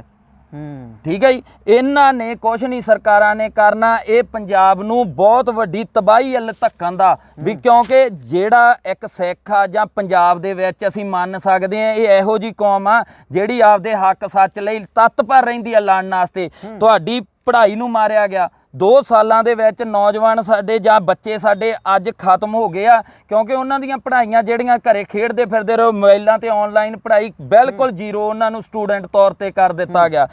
ਆਪਣੀ ਆਪ ਦੀ ਵਿੱਦਿਆ ਤਾਂ ਰਹਿ ਹੀ ਨਹੀਂ ਗਈ ਸੀਗੀ ਕੋਈ ਵੀ, ਜਿਹੜੀ ਸਰਕਾਰਾਂ ਦੀ CBSE ਚਲਾ ਦਿਓ ਜਾਂ ICSL ਚਲਾ ਦਿਓ, ਕਿਸੇ ਚਲਾਓ, ਹਨਾ। ਸਾਰੀਆਂ ਗੱਲਾਂ ਇਹਨਾਂ ਨੇ ਕਰਦੇ ਗਏ। ਮੰਨ ਕੇ ਚਲੋ ਮੇਨ ਮੁੱਦਾ ਆਪਣਾ ਇਹ ਆ ਵੀ ਜਿਹੜਾ ਨਸ਼ਾ ਜਿਹੜਾ ਇਹਨਾਂ ਨੇ ਸਰਕਾਰਾਂ ਨੇ ਜਿਹੜਾ ਪੰਜਾਬ ਦੇ ਵਿੱਚ ਜੇਲ੍ਹਾਂ 'ਚ ਦੇਣਾ, ਇਹਨਾਂ ਨੇ ਪੁਲਿਸ ਪ੍ਰਸ਼ਾਸਨ ਕੁੱਲ ਮਿਲਾ ਕੇ ਆਪਦੇ ਸੈਟਿੰਗਾਂ ਕਰਦੇ ਆ, ਬੈਲਟਾਂ 'ਚ ਰੱਖ ਲਿਆਉਣ, ਪੱਗਾਂ 'ਚ ਰੱਖ ਲਿਆਉਣ, ਜਾਂ ਮੰਨ ਕੇ ਚਲੋ ਕਈ ਐਡੇ ਐਡੇ ਤਗੜੇ ਬੰਦੇ ਆ ਵੀ ਜਿਹੜੇ ਉਹ ਅੰਦਰ ਜਾਂਦੇ ਆ, ਡਿਊਟੀ 'ਚ ਮੁਲਾਕਾਤਾਂ ਕਰਦੇ ਆ, ਸ਼ਰੇਆਮ ਉਹਨਾਂ ਦਾ ਸਮਾਨ ਲੰਘ ਕੇ ਆਉਂਦਾ ਤੇ ਉਹ ਜੇਲ੍ਹਾਂ ਦੇ ਵਿੱਚ ਡਿਪਟੀ ਆਉਂਦੇ ਆ, ਡਿਪਟੀ ਪੈਸੇ ਲੈਂਦੇ ਆ, ਡਿਪਟੀ ਚਲੇ ਜਾਂਦੇ ਆ। ਉਹਨਾਂ ਨੂੰ ਕੋਈ ਕਾਰਵਾਈ ਨਹੀਂ ਕਰਨੀ ਗੀ, ਸ਼ਰੇਆਮ ਗੋਲੀਆਂ ਵੇਚੀ ਜਾਂਦੇ ਆ ਜੀ, ਸ਼ਰੇਆਮ ਚਿੱਟਾ ਵੇਚੀ ਜਾਂਦੇ ਆ ਜੇਲ੍ਹਾਂ ਦੇ ਵਿੱਚ। ਜੇਲ੍ਹਾਂ ਵਿੱਚ ਬਹੁਤ ਵੱਡੀ ਤਾਦਾਦ 'ਚ ਮਿਲਦਾ, ਬਹੁਤ ਵੱਡੀ ਤਾਦਾਦ ਦੇ ਵਿੱਚ ਸਰਿੰਜਾਂ ਦੇ ਪ੍ਰਬੰਧ ਵੇਖ ਲਓ। ਪਰ ਇਹ ਵੀ ਵੀਰ ਜੀ ਕਹਿੰਦੇ ਆ ਕਈ ਜਿਹੜੇ ਜੇਲ੍ਹਾਂ ਦੇ ਵਿੱਚੋਂ ਰਹਿ ਕੇ ਆਏ, ਕਹਿੰਦੇ ਵੀ ਬਹੁਤ ਮਹਿੰਗਾ ਮਿਲਦਾ, ਪਰ ਉਹੀ ਲੈ ਸਕਦਾ ਵੀ ਜਿਹਦੇ ਪਿੱਛੇ ਜਿਹਦਾ ਕੁਝ ਚੰਗਾ ਕਾਰੋਬਾਰ ਹੈ, ਜਿਹਨੂੰ ਪਿੱਛੋਂ ਪਰਿਵਾਰ ਦੇ ਮੈਂਬਰ ਆ ਕੇ ਕੋਈ ਪੈਸਾ ਦਿੰਦੇ ਆ, ਉਹੀ ਚਿੱਟਾ ਲੈ ਕੇ ਲਾ ਸਕਦਾ, ਨਹੀਂ ਤਾਂ ਗਰੀਬ ਬੰਦਾ ਵੈਸੇ ਹੀ ਮਰ ਜਾਂਦਾ ਉੱਥੇ। ਵੀਰ ਜੀ ਇੱਕ ਤਾਂ ਮੈਨੂੰ ਸ਼ਰਮ ਆਉਂਦੀ ਹੈ ਇਸ ਗੱਲ ਨੂੰ ਦੱਸਣ ਲਈ। ਮੈਂ ਇੱਕ ਇਹੋ ਜਿਹਾ ਬਰਤਾਂਤ ਉੱਥੇ ਵੇਖਿਆ। ਅਸੀਂ ਨਾ ਮੁਲਾਕਾਤ ਕਰਨ ਵਾਸਤੇ, ਮੇਰੀ ਪਤਨੀ ਆਈ ਹੋਈ ਸੀਗੀ ਤੇ ਮੈਂ ਮੁਲਾਕਾਤ ਕਰਨ ਵਾਸਤੇ ਉੱਥੇ ਬੈਠਾ। ਉਹ ਬੰਦਾ ਇੱਕ ਇਧਰਲੇ ਪਾਸੇ ਬੈਠਾ ਤੇ ਉਹ ਆਪਦੀ ਵਾਈਫ ਨਾਲ ਬਾਹਰ ਲੜ ਰਿਹਾ ਵੀ ਮੈਨੂੰ ਪੈਸੇ ਚਾਹੀਦੇ ਆ, ਮੈਂ ਸਮਾਨ ਲਾਉਣਾ, ਕਿਸੇ ਵੀ ਤਰੀਕੇ ਨਾਲ ਮੈਨੂੰ ਪੈਸੇ ਲਿਆ ਕੇ ਦੇ। ਅੱਛਾ, ਕਿਸੇ ਵੀ ਤਰੀਕੇ ਨਾਲ, ਸਾਫ਼ ਉਹਨੇ ਕਹਿਤਾ ਜੀ, ਕਿਸੇ ਵੀ ਤਰੀਕੇ ਨਾਲ, ਭਾਵੇਂ ਆਪਦੇ ਆਪ ਨੂੰ ਵੇਚ ਦੇ ਜੀ। ਸਾਫ਼ ਗੱਲ ਜੇ ਆਪਾਂ ਸੰਗਤ ਦੇ ਮੂਹਰੇ ਰੱਖਣੀ ਹੋਵੇ ਤਾਂ ਬਿਲਕੁਲ ਗਲਤ ਅਸਲੀਅਤ। ਹਾਂਜੀ, ਉਹਨੇ ਅਗਲੀ ਵਾਰੀ ਵੇਖੋ ਜੀ, ਜਦੋਂ ਉਹਨੇ ਬਰਦਾਨ ਦਾ, ਜਦੋਂ ਕਿਉਂਕਿ ਅਸੀਂ ਤਾਂ ਜੇਲ੍ਹ 'ਚ ਹੁਣ ਪਤਾ ਲੱਗਦਾ ਹੀ ਰਹਿੰਦਾ ਇਹ ਬੰਦਾ ਕਿਵੇਂ ਆ, ਜਾਂ ਉਹਦੇ ਨਾਲ ਦਿਆਂ ਤੋਂ ਪਤਾ ਕਿ ਜਦੋਂ ਉਹਦੀ ਪਤਨੀ ਅਗਲੀ ਵਾਰ ਆਉਂਦੀ ਆ ਨਾ ਉੱਥੇ, ਉਹ ਆਪਦੇ ਨਾਲ ਇੱਕ ਬੰਦਾ ਲੈ ਕੇ ਆਉਂਦੀ ਆ। ਅੱਛਾ, ਉਹ ਕਹਿੰਦੀ ਵੀ ਉਹ ਪਤਨੀ ਉਹਦੀ ਕਹਿੰਦੀ ਆ ਵੀ ਆ ਮੈਂ ਬੰਦੇ ਨੂੰ ਆਪਦਾ ਆਪ ਵੇਚਤਾ, ਇਹ ਤੈਨੂੰ ਤੇ ਚਿੱਟੇ ਵਾਸਤੇ ਪੈਸੇ ਦਊਗਾ। ਇੱਥੋਂ ਤਾਈਂ ਲੋਕਾਂ ਦੇ ਜ਼ਮੀਰ ਗਿਰ ਗਏ ਆ ਜੀ। ਓਹੋ ਇੰਨੀ ਵੇਖੋ ਪੈਸੇ, ਕਿਉਂਕਿ ਇਹ ਚਿੱਟਾ ਪਤਾ ਹੀ ਨਹੀਂ ਕੀ ਗੱਲ ਆ ਵੀ ਇੰਨੀ ਕਿਹੜੀ ਇਹਦੇ 'ਚ ਖਿੱਚ ਆ, ਜਾਂ ਇਹਦੇ 'ਚ ਕੀ ਇਹੋ ਜਿਹਾ ਪਾਇਆ ਹੋਇਆ ਵੀ ਨੌਜਵਾਨਾਂ ਦੀ ਬੁੱਧੀ ਜਮਾਂ ਭ੍ਰਿਸ਼ਟ ਕਰਤੀ ਹੈ ਜੀ ਇਹਨਾਂ ਨੇ। ਹੁਣ ਗੁਰਪ੍ਰੀਤ ਵੀਰ ਜੀ, ਜਿਹੜੀ ਪੰਜਾਬ ਦੀ ਨੌਜਵਾਨੀ ਕਰੀਬ ਪਹਿਲੀ ਇੱਕ ਤਾਂ 84 ਵੇਲੇ ਖਤਮ ਕਰ ਦਿੱਤੀ ਗਈ, ਨਸਲਕੁਸ਼ੀ ਅੱਤਵਾਦੀ ਕਹਿ ਕੇ ਖਤਮ ਕਰ ਦਿੱਤਾ ਗਿਆ ਨੌਜਵਾਨੀ ਨੂੰ। ਜਿਹੜੀ ਨੌਜਵਾਨੀ ਬਚੀ ਉਹ ਨਸ਼ਿਆਂ ਦੇ ਉੱਪਰ ਗਲਤਾਨ ਹੁੰਦੀ ਜਾ ਰਹੀ ਹੈ। ਪੰਜਾਬ 5 ਦਰਿਆਵਾਂ ਕਰਕੇ ਤੇ 6ਵਾਂ ਦਰਿਆ ਜਿਹੜਾ ਉਹ ਨਸ਼ਿਆਂ ਦਾ ਅੱਜ ਵਹਿ ਤੁਰਿਆ, ਤੇ ਉਹਦੇ ਵਿੱਚ ਹੀ ਜਿਹੜੀ ਜਵਾਨੀ ਆ ਰੁੜੀ ਜਾ ਰਹੀ ਹੈ ਨਸ਼ਿਆਂ ਦੇ ਕਰਕੇ। ਤੇ ਜਿਹੜੇ ਸਾਡੇ ਕੋਲ ਨੌਜਵਾਨ ਬਚੇ ਸੀ ਉਹ ਵਿਦੇਸ਼ਾਂ ਵੱਲ ਜਾ ਰਹੇ ਨੇ। ਹੁਣ ਜਿਹੜੀ ਨੌਜਵਾਨੀ ਬਚੀ ਹੈ, ਇਹਨਾਂ ਦਾ ਕੁਝ ਹੁਣ ਹੋ ਸਕਦਾ ਦੁਬਾਰਾ ਤੋਂ ਸੁਰਜੀਤ ਹੋਏਗੀ ਕਿ ਇਹਨਾਂ ਦਾ ਜਿਹੜਾ ਆਉਣ ਵਾਲਾ ਸਮਾਂ ਉਹ ਖਾਤਮੇ ਵੱਲ ਹੀ ਜਾ ਰਿਹਾ। ਕੁਦਰਤੀ ਵਰਤਾਰਾ ਸਤਿਗੁਰਾਂ ਵੱਲੋਂ ਵਰਤ ਜੇ ਤਾਂ ਕੀ ਕਹਿਣਾ, ਪਰ ਜੋ ਅੱਜ ਸਰਕਾਰਾਂ ਦਾ ਫੰਡਾ ਚੱਲ ਰਿਹਾ, ਜੋ ਅਸੀਂ ਅਸਲੀਅਤਾਂ ਅਨੁਭਵ ਕਰ ਸਕਦੇ ਹਾਂ, ਜਾਂ ਮੰਨ ਕੇ ਚਲੋ ਵੀ ਜਿਹੜੀਆਂ ਗੱਲਾਂ ਗੁਰੂ ਦੇ ਬਾਣੇ 'ਚ ਰਹਿ ਕੇ ਆਪਦੇ ਸਿੱਖੀ ਸਿਧਾਂਤਾਂ ਦੇ ਚੱਲ ਕੇ ਸਾਨੂੰ ਪਤਾ ਲੱਗੀਆਂ ਵੀ ਕਾਂਗਰਸ ਨੇ ਸਿੱਧੇ ਬੰਦੇ ਮਾਰਤੇ, ਸਾਡੇ ਫੌਜ ਚੜੀ ਬੰਦੇ ਮਾਰਤੇ। ਇੱਕ ਆਰਐਸਐਸ ਦਾ ਮੈਥਡ ਚੱਲ ਰਿਹਾਗਾ, ਉਹ ਬੰਦੇ ਵੀ ਮਾਰ ਰਹੀ ਆ, ਉਦੋਂ ਵੱਧ ਮਾਰ ਰਹੀ ਆ। ਉਹ ਮਾਰ ਕਿਹੜੇ ਤਰੀਕੇ ਨਾਲ ਰਹੀ ਆ? ਆਪਦੇ ਨੌਜਵਾਨਾਂ ਨੂੰ ਆਪਦੇ ਹੱਥੋਂ, ਕਿਉਂਕਿ ਇਹਦਾ ਨੈਟਵਰਕ ਇਹੋ ਜਿਹਾ ਜੀ, ਜਿਹੜਾ ਬੰਦੇ ਨੇ ਨਸ਼ਾ ਇਹ ਪੀਣਾ ਚਿੱਟਾ, ਕਿਉਂਕਿ ਮਹਿੰਗਾ ਇਹ ਇੰਨਾ ਜ਼ਿਆਦਾ ਅਫੋਰਡ ਨਹੀਂ ਕਰ ਸਕਦਾ। ਕੋਈ ਤਕੜਾ ਹੋਊਗਾ, ਮੰਨ ਕੇ ਚਲੋ ਕੋਈ ਕਰ ਸਕਦਾ ਹੋਊਗਾ, ਤੇ ਨਹੀਂ ਕੋਈ ਕਰ ਸਕਦਾ, ਤੇ ਉਹਨੂੰ ਕੀ ਹੁੰਦਾ, ਉਹਨੂੰ ਵੇਚਣਾ ਪੈਂਦਾ। ਉਹ ਨਾਲ ਦੀ ਨਾਲ ਜਿਵੇਂ ਟਾਈ ਅਪ ਹੋ ਜਾਂਦਾ ਹੈਗਾ, ਜਿਹੜੇ ਬੰਦੇ ਨੇ ਵੀ ਆ ਪੀਣਾਗਾ ਥੋੜਾ ਜਿਹਾ, ਮੈਂ ਗਾਂਹ ਵਾਲੇ ਨੂੰ ਵੇਚ ਕੇ ਤੇ ਯਾਰ ਆਪਦਾ ਹੱਥ ਕੱਢ ਲੂੰਗਾ। ਇਸੇ ਤਰੀਕੇ ਨਾਲ 1 ਬਾਏ 1 ਚੇਨ ਚੱਲੀ ਜਾਂਦੀ ਆ, ਤੇ ਉਹਦਾ ਬਹੁਤ ਵੱਡਾ ਨੈਟਵਰਕ ਬਣ ਗਿਆ। ਪਿੱਛੇ ਜੇ ਅਸੀਂ ਜਿਵੇਂ ਪਿੰਡ ਦੇ ਵਿੱਚ ਆਪਦੇ ਚ ਨਾ ਜੀ ਇਹਦੇ ਵਿਰੁੱਧ, ਕਿਉਂਕਿ 70-80 ਨੌਜਵਾਨ ਸਾਡੇ ਇਹੋ ਜਿਹੇ ਜਿਹੜੇ ਹਾਈ ਐਡਿਕਟਡ ਅੱਜ ਪਿੰਡ ਦੇ ਵਿੱਚ, ਉਹਨਾਂ ਨੂੰ ਬਚਾਉਣ ਦੀ ਖਾਤਰ ਇੱਕ ਪਿੰਡ ਦੇ ਵਿੱਚ ਸਾਂਝੇ ਥਾਂ ਇਕੱਠ ਕੀਤਾ ਗਿਆ, ਜਿਹਦੇ ਵਿੱਚ ਭੈਣ ਰਮਨਦੀਪ ਕੌਰ ਮਰਖਾਈ ਨੂੰ ਸੱਦਿਆ ਜੀ, ਬਿਲਕੁਲ ਸਾਡੇ ਨਹੀਂ ਰਹਿੰਦੇ। ਹਾਂਜੀ, ਉਹਨਾਂ ਨੇ ਆਪਦਾ ਉੱਥੇ ਦੁੱਖ ਦੱਸਿਆ ਆਪਦੇ ਪਿੰਡ ਦੇ ਵਿੱਚ ਵੀ ਮੈਂ ਇਸ ਦੁੱਖ ਦੀ ਸੰਤਾਈ ਵੀ ਆ, ਓਵਰਡੋਜ਼ ਨਾਲ ਮੇਰਾ ਘਰ ਵਾਲਾ ਮਰ ਗਿਆ, ਹਨਾ ਜੀ। ਉਹਨਾਂ ਨੇ ਆਪਦਾ ਸਾਰਾ ਦੱਸਿਆ ਵੀ ਮੇਰੇ ਪਰਿਵਾਰ ਕੋਲੇ, ਜਿਹੜੇ ਸਹੁਰੇ ਪਰਿਵਾਰ ਕੋਲੇ 42 ਕਿੱਲੇ ਪੈਲੀ ਦੇ ਸੀਗੇ, ਜਿਨ੍ਹਾਂ ਨੂੰ ਮੈਂ ਅੱਜ ਖਤਮ ਕਰਕੇ ਤੇ ਅੱਜ ਮੈਂ ਸਹੁਰੇ ਪਰਿਵਾਰ ਤੋਂ ਉੱਜੜ ਕੇ ਆਪਦੇ ਮਾਪਿਆਂ ਦੇ ਹੀ ਫੇਰ ਬੈਠੀ ਆ। ਤੇ ਉਹ ਭੈਣ ਦਾ ਮੈਨੂੰ ਸਭ ਤੋਂ ਵੱਡਾ ਕਿਰਦਾਰ ਇਹ ਲੱਗਾ, ਉਹ ਭੈਣਾਂ ਦੀ ਵੀ ਵਿਆਹ ਨਹੀਂ ਕਰਾਉਣਾ ਹੁਣ ਮੈਂ।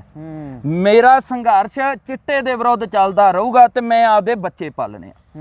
ਤੇ ਜਿਹੜਾ ਇਹ ਨੌਜਵਾਨੀ ਨੂੰ ਬਚਾਉਣ ਦੀ ਗੱਲ ਹੈ, ਨੌਜਵਾਨੀ ਨੂੰ ਕੋਈ ਗੁਰੂ ਵਰਤਾਰਾ ਕੋਈ ਇਹੋ ਜਿਹਾ ਵਰਤਾ ਦੇਵੇ ਵੀ ਪੰਜਾਬ ਇੱਕ ਵੱਡੇ ਸੰਘਰਸ਼ ਚੋਂ ਜਿਵੇਂ ਲੰਘਿਆ ਜਾ ਰਿਹਾ, ਤੇ ਇਸ ਸੰਘਰਸ਼ ਦੀ ਕੋਈ ਬਾਣ ਤੋਂ ਨਹੀਂ ਇਹੋ ਜਿਹੀ ਹੋ ਜਾਵੇ ਵੀ ਨੌਜਵਾਨਾਂ ਦੇ ਅੰਦਰ ਉਤਸ਼ਾਹ ਪੈਦਾ ਹੋ ਜਾਣ ਵੀ ਸਾਡਾ ਹੱਕ ਕੀ ਸੀ, ਸਾਡਾ ਸੱਚ ਕੀ ਸੀਗਾ, ਸਾਨੂੰ ਪਤਾ ਲੱਗ ਜੇ, ਜ਼ਮੀਰਾਂ ਜਾਗ ਪੈਣ ਤਾਂ ਗੱਲ ਵੱਖਰੀ ਆ, ਕਿਉਂਕਿ ਇਸ ਨਸ਼ੇ ਨੂੰ ਨੌਜਵਾਨ ਚਾਹ ਕੇ ਵੀ ਨਹੀਂ ਛੱਡ ਸਕਦੇ। ਤੁਸੀਂ ਵੀ ਤਾਂ ਵੀਰ ਜੀ ਚਿੱਟਾ ਲਾਇਆ, ਤੁਸੀਂ ਵੀ ਬੜੇ ਤਰ੍ਹਾਂ ਦੇ ਨਸ਼ੇ ਕੀਤੇ ਐ, ਤੁਸੀਂ ਵੀ ਮੁੜ ਸੁਰਜੀਤ ਹੋਏ ਹੋ ਨਾ, ਤੁਸੀਂ ਵੀ ਸਿੰਘ ਸਜੇ ਹੋ ਨਾ, ਤੁਸੀਂ ਵੀ ਨਸ਼ੇ ਨੂੰ ਤਿਆਗਿਆ, ਨਸ਼ੇ ਨੂੰ ਛੱਡਿਆ, ਤੁਸੀਂ ਅੱਜ ਬਿਲਕੁਲ ਸਹੀ ਸਲਾਮਤ ਹੋ। ਜੇ ਉਦੋਂ ਦੇ ਤੁਸੀਂ ਨਸ਼ਾ ਲਾਉਂਦੇ ਹੁੰਦੇ ਤੇ ਅੱਜ ਤੁਸੀਂ ਵੀ ਉਸੇ ਪ੍ਰਕਾਰ ਮੰਜੇ ਤੇ ਪਿਆ ਹੋਣਾ ਸੀ। ਤੁਸੀਂ ਕਿਵੇਂ ਸੁਰਜੀਤ ਹੋਏ ਹੋ?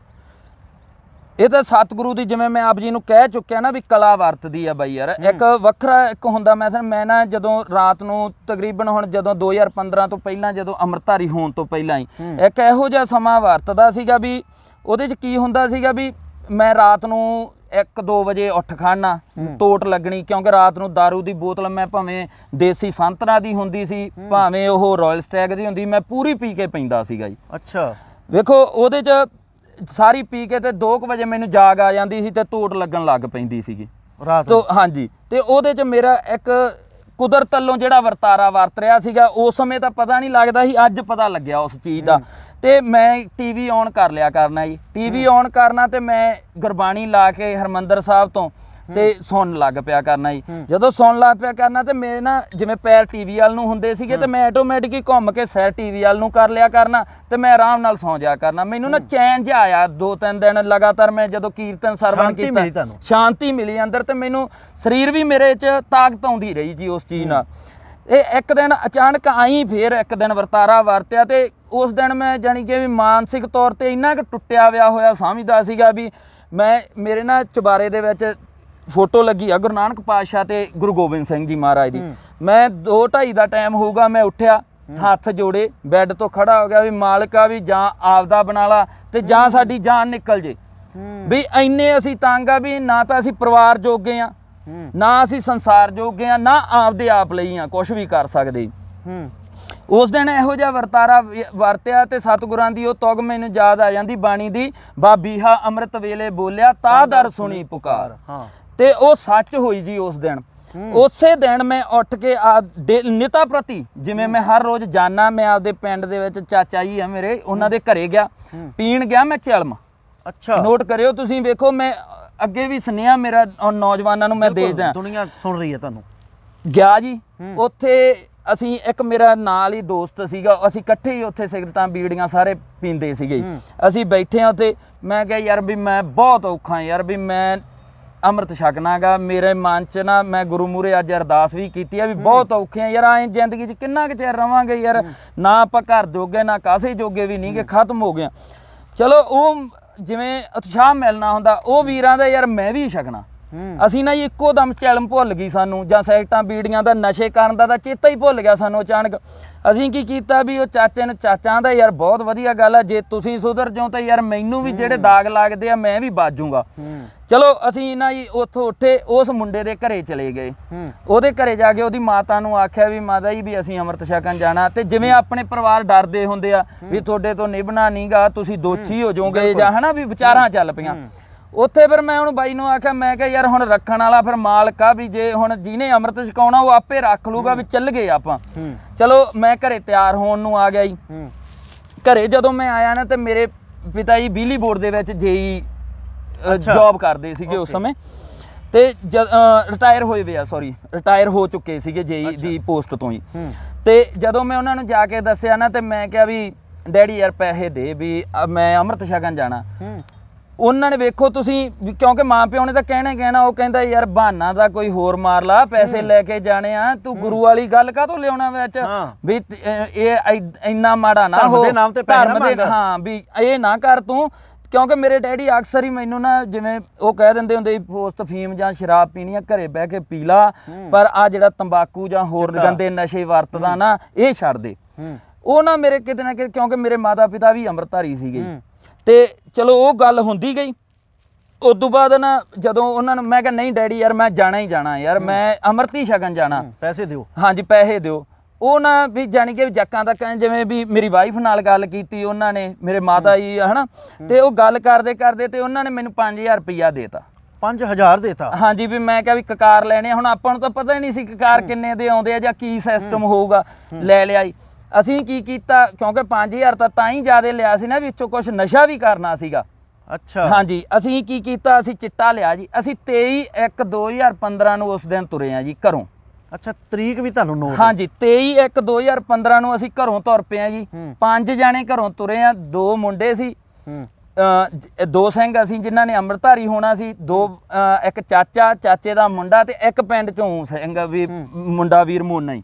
ਅਸੀਂ ਵੀ ਮੋਨੇ ਹੀ ਆ ਉਦੋਂ, ਜਾਣੀ ਕਿ ਨਾਰਮਲ ਜਿਵੇਂ ਆਪਣੀ ਕਟਮੀ ਕੈਂਚੀ ਨਾਲ ਦਾੜੀ ਹੁੰਦੀ ਆ ਤੇ ਵਾਲ ਕੱਟੇ ਵੇ ਆ, ਇਹ ਸਾਰੇ ਸਨ। ਹਾਂਜੀ। ਤੇ ਉਹ ਅਸੀਂ ਨਾਲ ਦੇ ਪਿੰਡੋਂ ਚਿੱਟਾ ਲਿਆ, ਰਾਹ ਚ ਆਉਂਦਿਆਂ ਨੇ ਮੋਟਰ ਮਾਟਰ ਤੇ ਪੀ ਕੇ ਆਪਦਾ ਸੈੱਟ ਵੈਟ ਹੋ ਕੇ, ਤੇ ਅਸੀਂ ਨਾ ਤਰਨ ਸਾਨੂੰ ਪੁਲਿਸ ਨੇ ਰੋਕ ਲਿਆ। ਪੁਲਿਸ ਨੂੰ ਅਸੀਂ ਹੱਥ ਜੋੜ ਕੇ ਆਖਿਆ ਵੀ ਅਸੀਂ ਤਾਂ ਅੰਮ੍ਰਿਤ ਛਕਣ ਚੱਲੇ ਆ। ਉਹਨਾਂ ਨੇ ਸਾਡੇ ਕਾਗਜ਼ ਹਜੇ ਚੈੱਕ ਕਰਨ ਹੀ ਲੱਗੇ ਸੀ, ਸਾਡੇ ਕਾਗਜ਼ ਵਾਪਸ ਕਰਕੇ ਕਹਿੰਦੇ ਵੀ ਜਾਓ ਯਾਰ, ਜੇ ਤੁਸੀਂ ਐਡੇ ਸੋਹਣੇ ਕੰਮ ਵਾਸਤੇ ਚੱਲੇ ਆ ਜਾਓ। ਫਿਰ ਉਹਨਾਂ ਨੇ ਸਾਡਾ ਕੋਈ ਕਾਗਜ਼ ਨਹੀਂ ਚੈੱਕ ਕੀਤਾ। ਬਹੁਤ ਨੇਕ ਵੀ ਦਰਸ਼ਕੋ ਐਸੇ ਪੁਲਿਸ ਵਾਲੇ ਹੁੰਦੇ ਆ ਵੀ ਜਿਹੜੇ ਧਰਮ ਦੇ ਨਾਂ ਤੇ ਜਦੋਂ ਅਸੀਂ ਦੱਸ ਦਿੰਦੇ ਆ ਵੀ ਅਸੀਂ ਗੁਰਦੁਆਰਾ ਸਾਹਿਬ ਚੱਲੇ ਆ, ਤੇ ਉਦੋਂ ਕਹਿ ਦਿੰਦੇ ਵੀ ਚੰਗੇ ਕਾਰਜ ਨੂੰ ਚੱਲੇ ਜੇ ਤੇ ਆ ਸੇਵਾ ਵੀ ਚੱਕੋ, ਤੇ ਸਾਡਾ ਵੀ ਉੱਥੇ ਮੱਥਾ ਟੇਕਦਾ, ਨਮਸਕਾਰ ਕਰਦੇ ਜੇ। ਬਹੁਤ ਚੰਗੇ ਵੀ ਇਨਸਾਨ ਹਰ ਇੱਕ ਕੈਰੀਅਰ ਦੇ ਵਿੱਚ ਹੁੰਦੇ ਆ। ਹਾਂਜੀ ਵੀਰ ਜੀ। ਤੇ ਅਸੀਂ ਨਾ ਜੀ ਹਰੀਕੇ ਪੱਤਨ ਤੇ ਆ ਕੇ ਆਪਦੇ ਵੱਲੋਂ ਤੰਬਾਕੂ ਸਿੱਟਤਾ ਜੀ। ਅੱਛਾ, ਤੰਬਾਕੂ ਹਾਂਜੀ ਦਰਿਆ 'ਚ ਹੀ ਸਿੱਟਤਾ ਜੀ ਅਸੀਂ ਸਾਰਾ ਕੁਝ ਹੀ। ਅਸੀਂ ਵੀ ਇੱਥੇ ਹੀ ਜਲ ਪ੍ਰਵਾਹ ਕਰ ਦਈਏ ਹਨਾ, ਵੀ ਗਾਂਹ ਨਹੀਂ ਲੈ ਕੇ ਜਾਣਾ। ਅਸੀਂ ਉੱਥੇ ਚਲੇ ਗਏ ਦਰਬਾਰ ਸਾਹਿਬ, ਅਸੀਂ ਅੰਦਰ ਨਹੀਂ ਨਮਸਕਾਰ ਕੀਤੀ ਦਰਬਾਰ ਸਾਹਿਬ ਤੇ। ਅਸੀਂ ਪ੍ਰਕਰਮਾ ਕਰਕੇ ਬਾਹਰ ਰਹੇ, ਕਿਉਂਕਿ ਉਸ ਦਿਨ ਤੰਬਾਕੂ ਪੀਤਾ ਕਰਕੇ ਜਾਂ ਆਪਦੇ ਮਾਂਜੇ 'ਚ ਸੀਗੀ ਵੀ ਅੱਜ ਨਹੀਂ, ਡਰ ਸੀਗਾ ਵੀ ਅੰਮ੍ਰਿਤ ਵੇਲੇ ਇਸ਼ਨਾਨ ਪਾਣੀ ਕਰਕੇ ਜਾਵਾਂਗੇ ਹੁਣ ਅੰਦਰ। ਤੇ ਅਸੀਂ ਪ੍ਰਕਰਮਾਂ ਦੇ ਵਿੱਚ ਤੁਰੇ ਜਾਂਦੇ ਆ। ਜਦੋਂ ਦੁੱਖ ਭੰਜਨੀ ਸਾਹਿਬ ਕੋਲੋਂ ਅੱਗੇ ਲੰਘਦੇ ਆ ਨਾ ਜੀ, ਤੇ ਅਸੀਂ ਗੱਲ ਕਰਦੇ ਜਾਂਦੇ ਆ ਵੀ ਚੌਥਾ ਦਰਵਾਜ਼ਾ ਕਿੱਥੇ ਆ। ਅੱਛਾ। ਇੱਕ ਵਿਚਾਰ ਚੱਲਦੀ ਹੈ ਵੀ 4 ਦਰਵਾਜ਼ੇ, ਕਹਿੰਦੇ ਵੀ ਚੌਥਾ ਦਰਵਾਜ਼ਾ ਕਿੱਥੇ, ਕਿਉਂਕਿ ਸਾਹਮਣੇ ਉਹ ਦੀਂਦਾ ਨਹੀਂ ਨਾ ਅਕਾਲ ਤਖਤ ਸਾਹਿਬ ਵਾਲਾ ਇੱਕ ਸਾਈਡ ਤੇ ਆ। ਤੇ ਉੱਥੇ ਨਾ ਇੱਕ ਸਿੰਘ ਸਾਨੂੰ ਟੱਕਰਦਾ, ਚਿੱਟਾ ਬਰਫ ਵਰਗਾ ਦਾੜਾ, ਸੋਹਣਾ ਸੁੰਦਰ, ਉੱਚਾ ਲੰਮਾ ਕੱਦ ਉਹਦਾ ਹੀ। ਅਸੀਂ ਉਹਨਾਂ ਨੂੰ ਉਹ ਗੱਲਾਂ ਦੇ ਵਿੱਚ ਸਾਡੇ ਸ਼ਰੀਕ ਹੋ ਜਾਂਦਾ ਜੀ ਇੱਕੋ ਦਮ ਆ ਕੇ। ਜਦੋਂ ਸ਼ਰੀਕ ਹੋ ਜਾਂਦੇ ਆ ਤੇ ਉਹਨਾਂ ਨੂੰ ਅਸੀਂ ਆਪਦੇ ਵੱਲੋਂ ਦੱਸਦੇ ਆ ਵੀ ਅਸੀਂ ਅੰਮ੍ਰਿਤ ਛਕਣ ਵਾਸਤੇ ਆਏ ਆ। ਜਦੋਂ ਅੰਮ੍ਰਿਤ ਛਕਣ ਦੀ ਗੱਲ ਕਹਿੰਦੇ ਆ ਤੇ ਉਹ ਸਾਨੂੰ ਮੁੱਖ ਗੱਲਾਂ ਜਿਹੜੀਆਂ ਕਹਿਣੀਆਂ ਬਣਦੀਆਂ ਸੀ ਉਹਨਾਂ ਵੱਲੋਂ, ਉਹਨਾਂ ਨੇ ਸਾਨੂੰ ਅਕਾਲ ਤਖਤ ਸਾਹਿਬ ਦੇ ਮੀਰੀ ਪੀਰੀ ਦੇ ਸਿਧਾਂਤ ਦਾ ਦੱਸਿਆ। ਉਦੋਂ ਪਹਿਲਾਂ ਸਾਨੂੰ ਨਹੀਂ ਪਤਾ ਹੁੰਦਾ ਸੀਗਾ ਵੀ ਇੱਕ ਨਿਸ਼ਾਨ ਸਾਹਿਬ ਉੱਚਾ ਰਹਿੰਦਾ ਗਾ ਤੇ ਇੱਕ ਨੀਵਾਂ ਰਹਿੰਦਾ ਜੀ, ਕਿਉਂਕਿ ਉਸ ਦਿਨ ਹੀ ਪਤਾ ਲੱਗਾ। ਫਿਰ ਉਹਨਾਂ ਨੇ ਸਾਰਾ ਸਮਝਾਇਆ। ਫਿਰ ਉਹਨਾਂ ਨੇ ਕਿਹਾ, ਉਸ ਦਿਨ ਸ਼ੁੱਕਰਵਾਰ ਸੀਗਾ ਜੀ, ਉਹਨਾਂ ਨੇ ਆਖਿਆ ਵੀ ਸ਼ਨੀਵਾਰ ਦਾ ਦਿਨ ਤੁਹਾਨੂੰ ਰਹਿਣਾ ਪਊਗਾ, ਐਤਵਾਰ ਅੰਮ੍ਰਿਤ ਸੰਚਾਰ ਇਸ ਸਥਾਨ ਤੇ ਹੋਊਗਾ। ਅਕਾਲ ਤਖਤ ਸਾਹਿਬ ਦੇ ਸਾਹਮਣੇ ਲਿਜਾ ਕੇ ਸਾਨੂੰ ਉਹਨਾਂ ਨੇ ਦੱਸਤਾ ਜੀ। ਜਦੋਂ ਅਗਲਾ ਦਿਨ ਚੜਿਆ ਜੀ, ਉਹਨਾਂ ਨਾਲ ਫਤਿਹ ਸਾਂਝੀ ਹੋ ਗਏ। ਅਸੀਂ ਗੁਰੂ ਰਾਮਦਾਸ ਸਰਾਂ 'ਚ ਆ ਕੇ ਪੈ ਗਏ ਆਰਾਮ ਨਾਲ। ਉਸ ਤੋਂ ਬਾਅਦ ਅਸੀਂ ਨਾ ਜੀ ਉੱਥੇ ਸਵੇਰੇ ਉੱਠੇ, ਆਪਣਾ ਇਸ਼ਨਾਨ ਪਾਣੀ ਕੀਤਾ, ਨਮਸਕਾਰ ਕੀਤੀ, ਤੇ ਅਸੀਂ ਨਾ ਗੱਡੀ 'ਚ ਚਲੇ ਗਏ ਪਾਰਕਿੰਗ ਦੇ ਵਿੱਚ ਹੀ। ਤੇ ਉੱਥੇ ਜਿਹੜਾ ਨਾਲ ਦਾ ਸੀਗਾ ਉਹ ਕਹਿੰਦਾ ਮਹਾਰਾਜ ਨੇ ਆਪਾਂ ਨੂੰ 1 ਦਿਨ ਦਿੱਤਾ ਤੇ ਅੱਜ ਥੋੜਾ ਜਿਹਾ ਪੀ ਲਗੇ। ਅੱਛਾ, ਤੇ ਮਨ ਬੇਈਮਾਨ ਹੋ ਗਿਆ, ਮਨ ਬੇਈਮਾਨ ਹੋ ਗਿਆ। ਤੇ ਉੱਥੇ ਚਿੱਟੇ ਨੂੰ ਮਜੀਠੀਆ ਆਂਦੇ ਆ ਜੀ। ਉੱਥੇ ਹੀ ਪਤਾ ਲੱਗਾ ਮੈਨੂੰ ਵੀ ਉਹ ਕਹਿੰਦੇ ਵੀ ਜਿਵੇਂ ਆਪਾਂ ਕਹੀਏ ਵੀ ਚਿੱਟਾ ਦਹੀਂ ਯਾਰ ਮੈਂ ਲੈਣਾ, ਚਿੱਟਾ ਲੈਣਾ ਜਾਂ ਸਮਾਨ ਲੈਣਾ, ਉਹ ਕਹਿੰਦੇ ਵੀ ਇੱਥੇ ਮਜੀਠੀਆ ਕਹੀਂ ਵੀ ਫੇਰ ਮਿਲੂਗਾ। ਵੀ ਇੱਥੇ ਮਜੀਠੀਆ ਆਂਦੇ ਆ ਇੱਥੇ ਸਮਾਨ ਨੂੰ। ਆ ਪਹਿਲੀ ਵਾਰੀ ਸੁਣਿਆ ਤੁਹਾਡੇ ਤੋਂ। ਹਾਂਜੀ, ਭਿੱਖੀਵਿੰਡ ਆਏ ਜੀ ਅਸੀਂ। ਅੱਛਾ, ਉੱਥੇ ਜਦੋਂ ਉਹਨਾਂ ਨੂੰ ਦਰਬਾਰ ਸਾਹਿਬ ਤੋਂ ਦੁਬਾਰਾ ਤੋਂ ਫਿਰ ਭਿੱਖੀਵਿੰਡ ਆ ਗਏ ਜੀ ਅਸੀਂ ਮਜੀਠੀਆ ਲੈਣ ਜੀ। ਉੱਥੋਂ ਮਜੀਠੀਆ ਲੈ ਕੇ ਤੇ ਮਜੀਠੀਆ ਪੀ ਲਿਆ ਜੀ ਅਸੀਂ ਫੇਰ ਦੁਬਾਰਾ। ਤੇ ਮੇਰਾ ਜਿਹੜਾ ਚਾਚਾ ਸੀ ਉਹਨਾਂ ਨੇ ਸਾਨੂੰ ਗਾਲਾਂ ਕੱਢਣ ਲੱਗ ਪਿਆ ਵੀ ਤੁਸੀਂ ਤਾਂ ਬੇਇੱਜ਼ਤੀ ਕਰਾਉਣੀ ਆ ਜਾ ਕੇ, ਤੁਸੀਂ ਅੱਜ ਵੀ ਨਸ਼ਾ ਕਰ ਲਿਆ ਤੇ ਫਿਰ ਕਿਵੇਂ ਹੋਊਗਾ ਤੁਹਾਡਾ, ਹਨਾ। ਚਲੋ ਮੈਂ ਫਿਰ ਅਸੀਂ ਵਾਸਤੇ ਪਏ ਵੀ ਛਕਣਾ ਹੀ ਛਕਣਾ ਅੰਮ੍ਰਿਤ ਯਾਰ, ਵੀ ਠੀਕ ਆ ਅਸੀਂ ਗਲਤੀ ਕੀਤੀ ਆ, ਗੱਲ ਵੱਖਰੀ ਆ, ਹਨਾ। ਚਲੋ ਅਸੀਂ ਦਰਬਾਰ ਸਾਹਿਬ ਫਿਰ ਗੁਰੂ ਰਾਮਦਾਸ ਪਾਤਸ਼ਾਹ ਦੇ ਸਰਾਂ 'ਚ ਚਲੇ ਗਏ। ਉੱਥੇ ਜਾ ਕੇ ਬਹਿ ਜਾਂਦੇ ਆ ਜੀ। ਤੇ ਉਸ ਤੋਂ ਬਾਅਦ ਸੁਬਾਹ ਜਦੋਂ ਉੱਠਦੇ ਆ ਜੀ ਅਸੀਂ ਤੇ ਅਸੀਂ ਕਕਾਰ ਲੈਣ ਜਾਂਦੇ ਆ ਜੀ। ਅੱਛਾ, ਕਕਾਰ ਲੈਣ ਜਦੋਂ ਜਾਂਦੇ ਆ ਤੇ ਉਹ ਵੀਰਾਂ ਦਾ ਨਾ ਜਿਵੇਂ ਅਸੀਂ ਗੱਲਾਂ ਚੱਲਦੀਆਂ ਹੀ ਸੀਗੀਆਂ ਵੀ ਨਸ਼ਾ ਕੀਤਾ ਸੀਗਾ ਕੱਲ, ਜਾਂ ਯਾਰ ਵੀ ਐਂ ਤਾਂ ਨਾ ਹੋ ਜਾਊਗਾ, ਕਿਉਂਕਿ ਡਰ ਸੀਗਾ ਮਨ ਦੇ ਵਿੱਚ ਵੀ ਯਾਰ ਐਂ ਪਤਾ ਨਹੀਂ ਕੀ ਹੋਊਗਾ, ਤੋੜ ਲੱਗੂਗੀ ਜਾਂ ਕੀ ਹੋਊਗਾ। ਉਹ ਕਹਿੰਦਾ ਵੀ ਜੇ ਤੁਸੀਂ ਨਸ਼ਾ ਕੀਤਾ ਤੇ ਇਹ ਨਾ ਦੱਸਿਓ ਵੀ 24 ਘੰਟਿਆਂ ਦੇ ਵਿੱਚ ਨਸ਼ਾ ਕੀਤਾਗਾ, ਵੀ ਨਹੀਂ ਤੁਹਾਨੂੰ ਬਾਹਰ ਕੱਢ ਦੇਣਗੇ। ਤੇ ਉੱਥੇ ਮਨ ਨੂੰ ਇਹ ਪੱਕਾ ਕਰ ਲਿਆ ਵੀ ਮਾਲਕਾ ਹੁਣ ਬਾਹਰ ਨਾ ਕੱਢੀਗਾ ਤੇ ਮੈਂ ਦੱਸਦਾ ਨਹੀਂਗਾ, ਤੇ ਸੱਚੇ ਪਾਤਸ਼ਾਹ ਤੂੰ ਤਾਂ ਜਾਣੀ ਜਾਣਾ, ਹਨਾ ਵੀ। ਤੇ ਜਦੋਂ ਅਸੀਂ ਅੰਮ੍ਰਿਤ ਛਕਣ ਅੰਦਰ ਚਲੇ ਗਏ, ਅੰਦਰ ਪੇਸ਼ ਹੋਏ, ਤੇ ਜਦੋਂ ਪੇਸ਼ ਹੋ ਕੇ ਅਸੀਂ ਸੱਚੇ ਪਾਤਸ਼ਾਹ ਨੇ ਉਹ ਦਾਤ ਸਾਨੂੰ, ਜਿਨ੍ਹਾਂ ਨੂੰ ਦੁਨੀਆ ਅੱਜ ਵੀ ਬਹੁਤ ਤਰਸਦੀ ਫਿਰਦੀ ਹੈ, ਸੱਚੇ ਪਾਤਸ਼ਾਹ ਨੇ ਉਹ ਕਿਰਪਾ ਕੀਤੀ ਸਾਡੇ ਤੇ ਸਾਡਾ ਇੱਕ ਯੂ ਟਰਨ ਵੱਜ ਗਿਆ ਜੀ। ਉਹ ਯੂ ਟਰਨ ਸਾਡਾ ਇਹੋ ਜਿਹਾ ਹੋਇਆ ਸੱਚੇ ਪਾਤਸ਼ਾਹ ਦੀ ਦਇਆ ਨਾਲ ਵੀ, ਕਿਉਂਕਿ ਪਰਿਵਾਰ ਵੀ ਸਾਡੇ ਤੇ ਸ਼ੱਕੀ ਸੀਗਾ ਜੀ ਵੀ ਇਹ ਨਾ ਹੋਵੇ ਵੀ ਇਹਨਾਂ ਨੇ ਕਕਾਰ ਬਾਹਰ ਦੀ ਬਾਹਰ ਖਰੀਦ ਕੇ ਹੀ ਲਿਆ ਕੇ ਪਾ ਲਏ ਹੁਣ, ਹਨਾ ਜੀ। ਪਤਨੀ ਨੂੰ ਵੀ ਸੀਗਾ, ਮਾਂ ਪਿਓ ਨੂੰ ਵੀ ਸੀਗਾ ਜੀ। ਉਸ ਤੋਂ ਬਾਅਦ ਅਸੀਂ ਜਿਵੇਂ ਇਕੱਠੇ ਹੋ ਜਾਂਦੇ ਆ ਜਾਂਦੇ ਆ ਜੀ ਪਿੰਡ। ਤੇ ਫਿਰ ਮੈਂ ਅਗਲੇ ਦਿਨ ਜਦੋਂ ਸਵੇਰੇ ਉੱਠ ਕੇ ਗੁਰਦੁਆਰਾ ਸਾਹਿਬ ਜਾਣਾ ਤੇ ਥੋੜਾ ਜਿਹਾ ਪਰਿਵਾਰ ਨੂੰ ਹੋ ਗਿਆ ਵੀ ਅੰਮ੍ਰਿਤਪਾਨ ਕੀਤਾ ਇਹਨੇ, ਵੀ ਹਾਂ ਜਿਹੜਾ ਇਹ ਗਿਆ। ਉਸ ਦਿਨ ਸੱਚੇ ਪਾਤਸ਼ਾਹ ਦੀ ਉਹ ਅੰਮ੍ਰਿਤ ਦੀ ਦਾਤ ਦੀ ਤਾਕਤ ਹੈ ਜੀ, ਜਿਹਦੇ ਕਰਕੇ ਅਸੀਂ ਨਸ਼ੇ ਤੋਂ ਬਚੇ ਹਾਂ। ਉਸ ਤੋਂ ਬਾਅਦ ਉਹ ਦਿਨ ਤੁਹਾਡਾ ਯੂ ਟਰਨ ਐਵੇਂ ਦਾ ਵੱਜਾ, ਅੱਜ ਗੁਰੂ ਸਾਹਿਬ ਜੀ ਦੀ ਬਖਸ਼ਿਸ਼ ਹੈ ਅੱਜ ਕੋਈ। ਉਸ ਤੋਂ ਬਾਅਦ ਦੇ ਵਿੱਚ ਕੋਈ ਤੁਹਾਨੂੰ ਤੋਟ ਮਹਿਸੂਸ ਨਹੀਂ ਹੋਈ? ਨਹੀਂ ਜੀ, ਇੱਕ ਵੇਵ ਬਣ ਗਈ, ਜਿਵੇਂ ਵੀ ਇੱਕ ਵੱਖਰਾ, ਜਾਣੀ ਕਿ ਵੀ ਯਾਰ ਰਹਿਣ ਦਾ ਢੰਗ, ਜਾਣੀ ਕਿ ਵੀ ਸਾਨੂੰ ਦਮਾਲੇ ਬੰਨਣ ਦਾ ਸ਼ੌਂਕ, ਖਾਸ ਕਰਕੇ ਜਿਵੇਂ ਮੈਂ ਪੱਗ ਨਹੀਂ ਵੀਰ ਜੀ ਬੰਨ੍ਹਦਾਗਾ। ਜਦੋਂ ਉੱਥੇ ਅਸੀਂ ਨਾ ਬਾਬਾ ਇੱਥੇ ਖੜੇ ਆ ਅਕਾਲ ਤਖ਼ਤ ਸਾਹਿਬ ਦੇ ਸਾਹਮਣੇ, ਇੱਕ ਸਿੱਖ ਆਉਂਦਾ ਤੇ ਉਹਦੇ ਬੜਾ ਸੋਹਣਾ ਦਮਾਲਾ ਬੰਨਿਆ, ਤੇ ਮੈਂ ਆਪਦੇ ਚਾਚਾ ਜੀ ਨੂੰ ਆਣਾ ਯਾਰ, ਮੈਂ ਕਿਹਾ ਚਾਚਾ ਜੀ ਇਹ ਸਿੱਖ ਨੂੰ ਕਹੇ ਯਾਰ ਤੂੰ ਵੀ ਮੇਰੇ ਦਮਾਲਾ ਸਜਾ ਜਾਵੇ। ਉਹ ਵੀਰ ਨੇ ਜਿਵੇਂ ਦਮਾਲਾ ਮੇਰੇ ਉਸ ਦਿਨ ਸਜਾਤਾ, ਤੇ ਸੱਚੇ ਪਾਤਸ਼ਾਹ ਦੀ ਦਇਆ ਨਾਲ ਅੱਜ ਵੀ ਉਸੇ ਤਰ੍ਹਾਂ ਹੀ ਸਜ ਰਿਹਾ ਜੀ। ਉਵੇਂ ਹੈ। ਹਾਂਜੀ, ਬੜਾ ਸ਼ੁਕਰ ਪ੍ਰਮਾਤਮਾ ਦਾ। ਤੇ ਜਾਂ ਉਸ ਸਿੱਖ ਦੇ ਵੀ ਬੜੇ ਧੰਨ ਭਾਗ ਹੋਣਗੇ ਜਿਹਦੇ ਹੱਥ ਲੱਗੇ ਤੇ ਅੱਜ ਤਾਈਂ ਅਸੀਂ ਦਮਾਲੇ ਦੇ ਸਜਾ ਕੇ ਤੇ ਆ ਰਹੇ ਹਾਂ। ਦਿਲ ਦੀਆਂ ਗਹਿਰਾਈਆਂ ਤੋਂ ਵੀਰ ਜੀ ਤੁਹਾਡਾ ਸਵਾਗਤ, ਧੰਨਵਾਦ। ਤੁਸੀਂ ਬਹੁਤ ਵਧੀਆ ਨਸ਼ੇ ਦੇ ਮੁੱਦੇ ਉੱਪਰ ਸਾਡੇ ਦਰਸ਼ਕਾਂ ਨੂੰ ਜਾਣਕਾਰੀ ਦਿੱਤੀ ਹੈ ਵੀ ਸਰਕਾਰਾਂ ਕਿਸ ਤਰੀਕੇ ਦੇ ਨਾਲ ਵਕਾਉਂਦੀਆਂ ਨੇ, ਜੇਲ੍ਹਾਂ ਵਿੱਚ ਕਿਸ ਤਰੀਕੇ ਦੇ ਨਾਲ ਨਸ਼ੇ ਦਾ ਸੇਵਨ ਹੁੰਦਾ ਹੈ, ਕਿਸ ਤਰੀਕੇ ਦੇ ਨਾਲ ਨਸ਼ਾ ਮੰਗਾਇਆ ਜਾਂਦਾ ਤੇ ਕਿਵੇਂ ਜ਼ਿੰਦਗੀ ਬਰਬਾਦ ਹੁੰਦੀ ਹੈ, ਤੇ ਸਾਰੇ ਕੰਮਾਂ ਦੇ ਵਿੱਚ ਹੀ ਨੌਜਵਾਨ ਅਸਮਰੱਥ ਹੋ ਜਾਂਦਾ ਹੈ। ਤੇ ਵੀਰ ਨੇ ਦੱਸਿਆ ਜਦੋਂ ਗੁਰੂ ਦੀ ਕਿਰਪਾ ਵਰਤੇ ਨਾ, ਜਦੋਂ ਗੁਰੂ ਦੀ ਰਹਿਮਤ ਹੋਵੇ, ਉਦੋਂ ਜ਼ਿੰਦਗੀ ਅੰਦਰ ਤਬਦੀਲੀ ਆਉਂਦੀ ਹੈ, ਜ਼ਿੰਦਗੀ ਉਸ ਦਿਨ ਬਦਲ ਜਾਂਦੀ ਹੈ। ਤੇ ਵੀਰ ਨੇ ਜਿਸ ਦਿਨ ਅੰਮ੍ਰਿਤਪਾਨ ਕੀਤਾ ਸੀ 2015 ਦੇ ਵਿੱਚ, ਵੀਰ ਨੇ ਦੱਸਿਆ ਮੈਂ ਅੰਮ੍ਰਿਤਪਾਨ ਕੀਤਾ, ਤੇ ਕਹਿੰਦੇ ਵੀ ਇੱਕ ਦਿਨ ਪਹਿਲਾਂ ਨਸ਼ੇ ਦਾ ਸੇਵਨ ਕੀਤਾ, ਮਜੀਠੀਆ ਲੈ ਕੇ ਆਇਆ ਮੈਂ, ਤੇ ਉਸ ਦਿਨ ਅਸੀਂ ਚਿੱਟੇ ਦਾ ਸੇਵਨ ਕੀਤਾ, ਤੇ ਦੂਸਰੇ ਦਿਨ ਅੰਮ੍ਰਿਤਪਾਨ ਕੀਤਾ। ਤੇ ਮਾਲਕ ਜੀ ਦੀ ਇੰਨੀ ਬਖਸ਼ਿਸ਼, ਇੰਨੀ ਕਿਰਪਾ ਹੈ, ਅੱਜ ਤੱਕ ਗੁਰੂ ਸਾਹਿਬ ਜੀ ਦੀ ਕਿਰਪਾ ਦਾ ਸਦਕਾ ਮਾਲਕ ਜੀ ਦੇ ਨਾਲ ਜੁੜੇ ਹੋਏ ਹਾਂ, ਤੇ ਪਰਮਾਤਮਾ ਦੇ ਦਰਸਾਏ ਹੋਏ ਮਾਰਗ ਤੇ ਚੱਲਣ ਦਾ ਅਸੀਂ ਪ੍ਰਣ ਕੀਤਾ ਤੇ ਚੱਲ ਰਹੇ ਹਾਂ।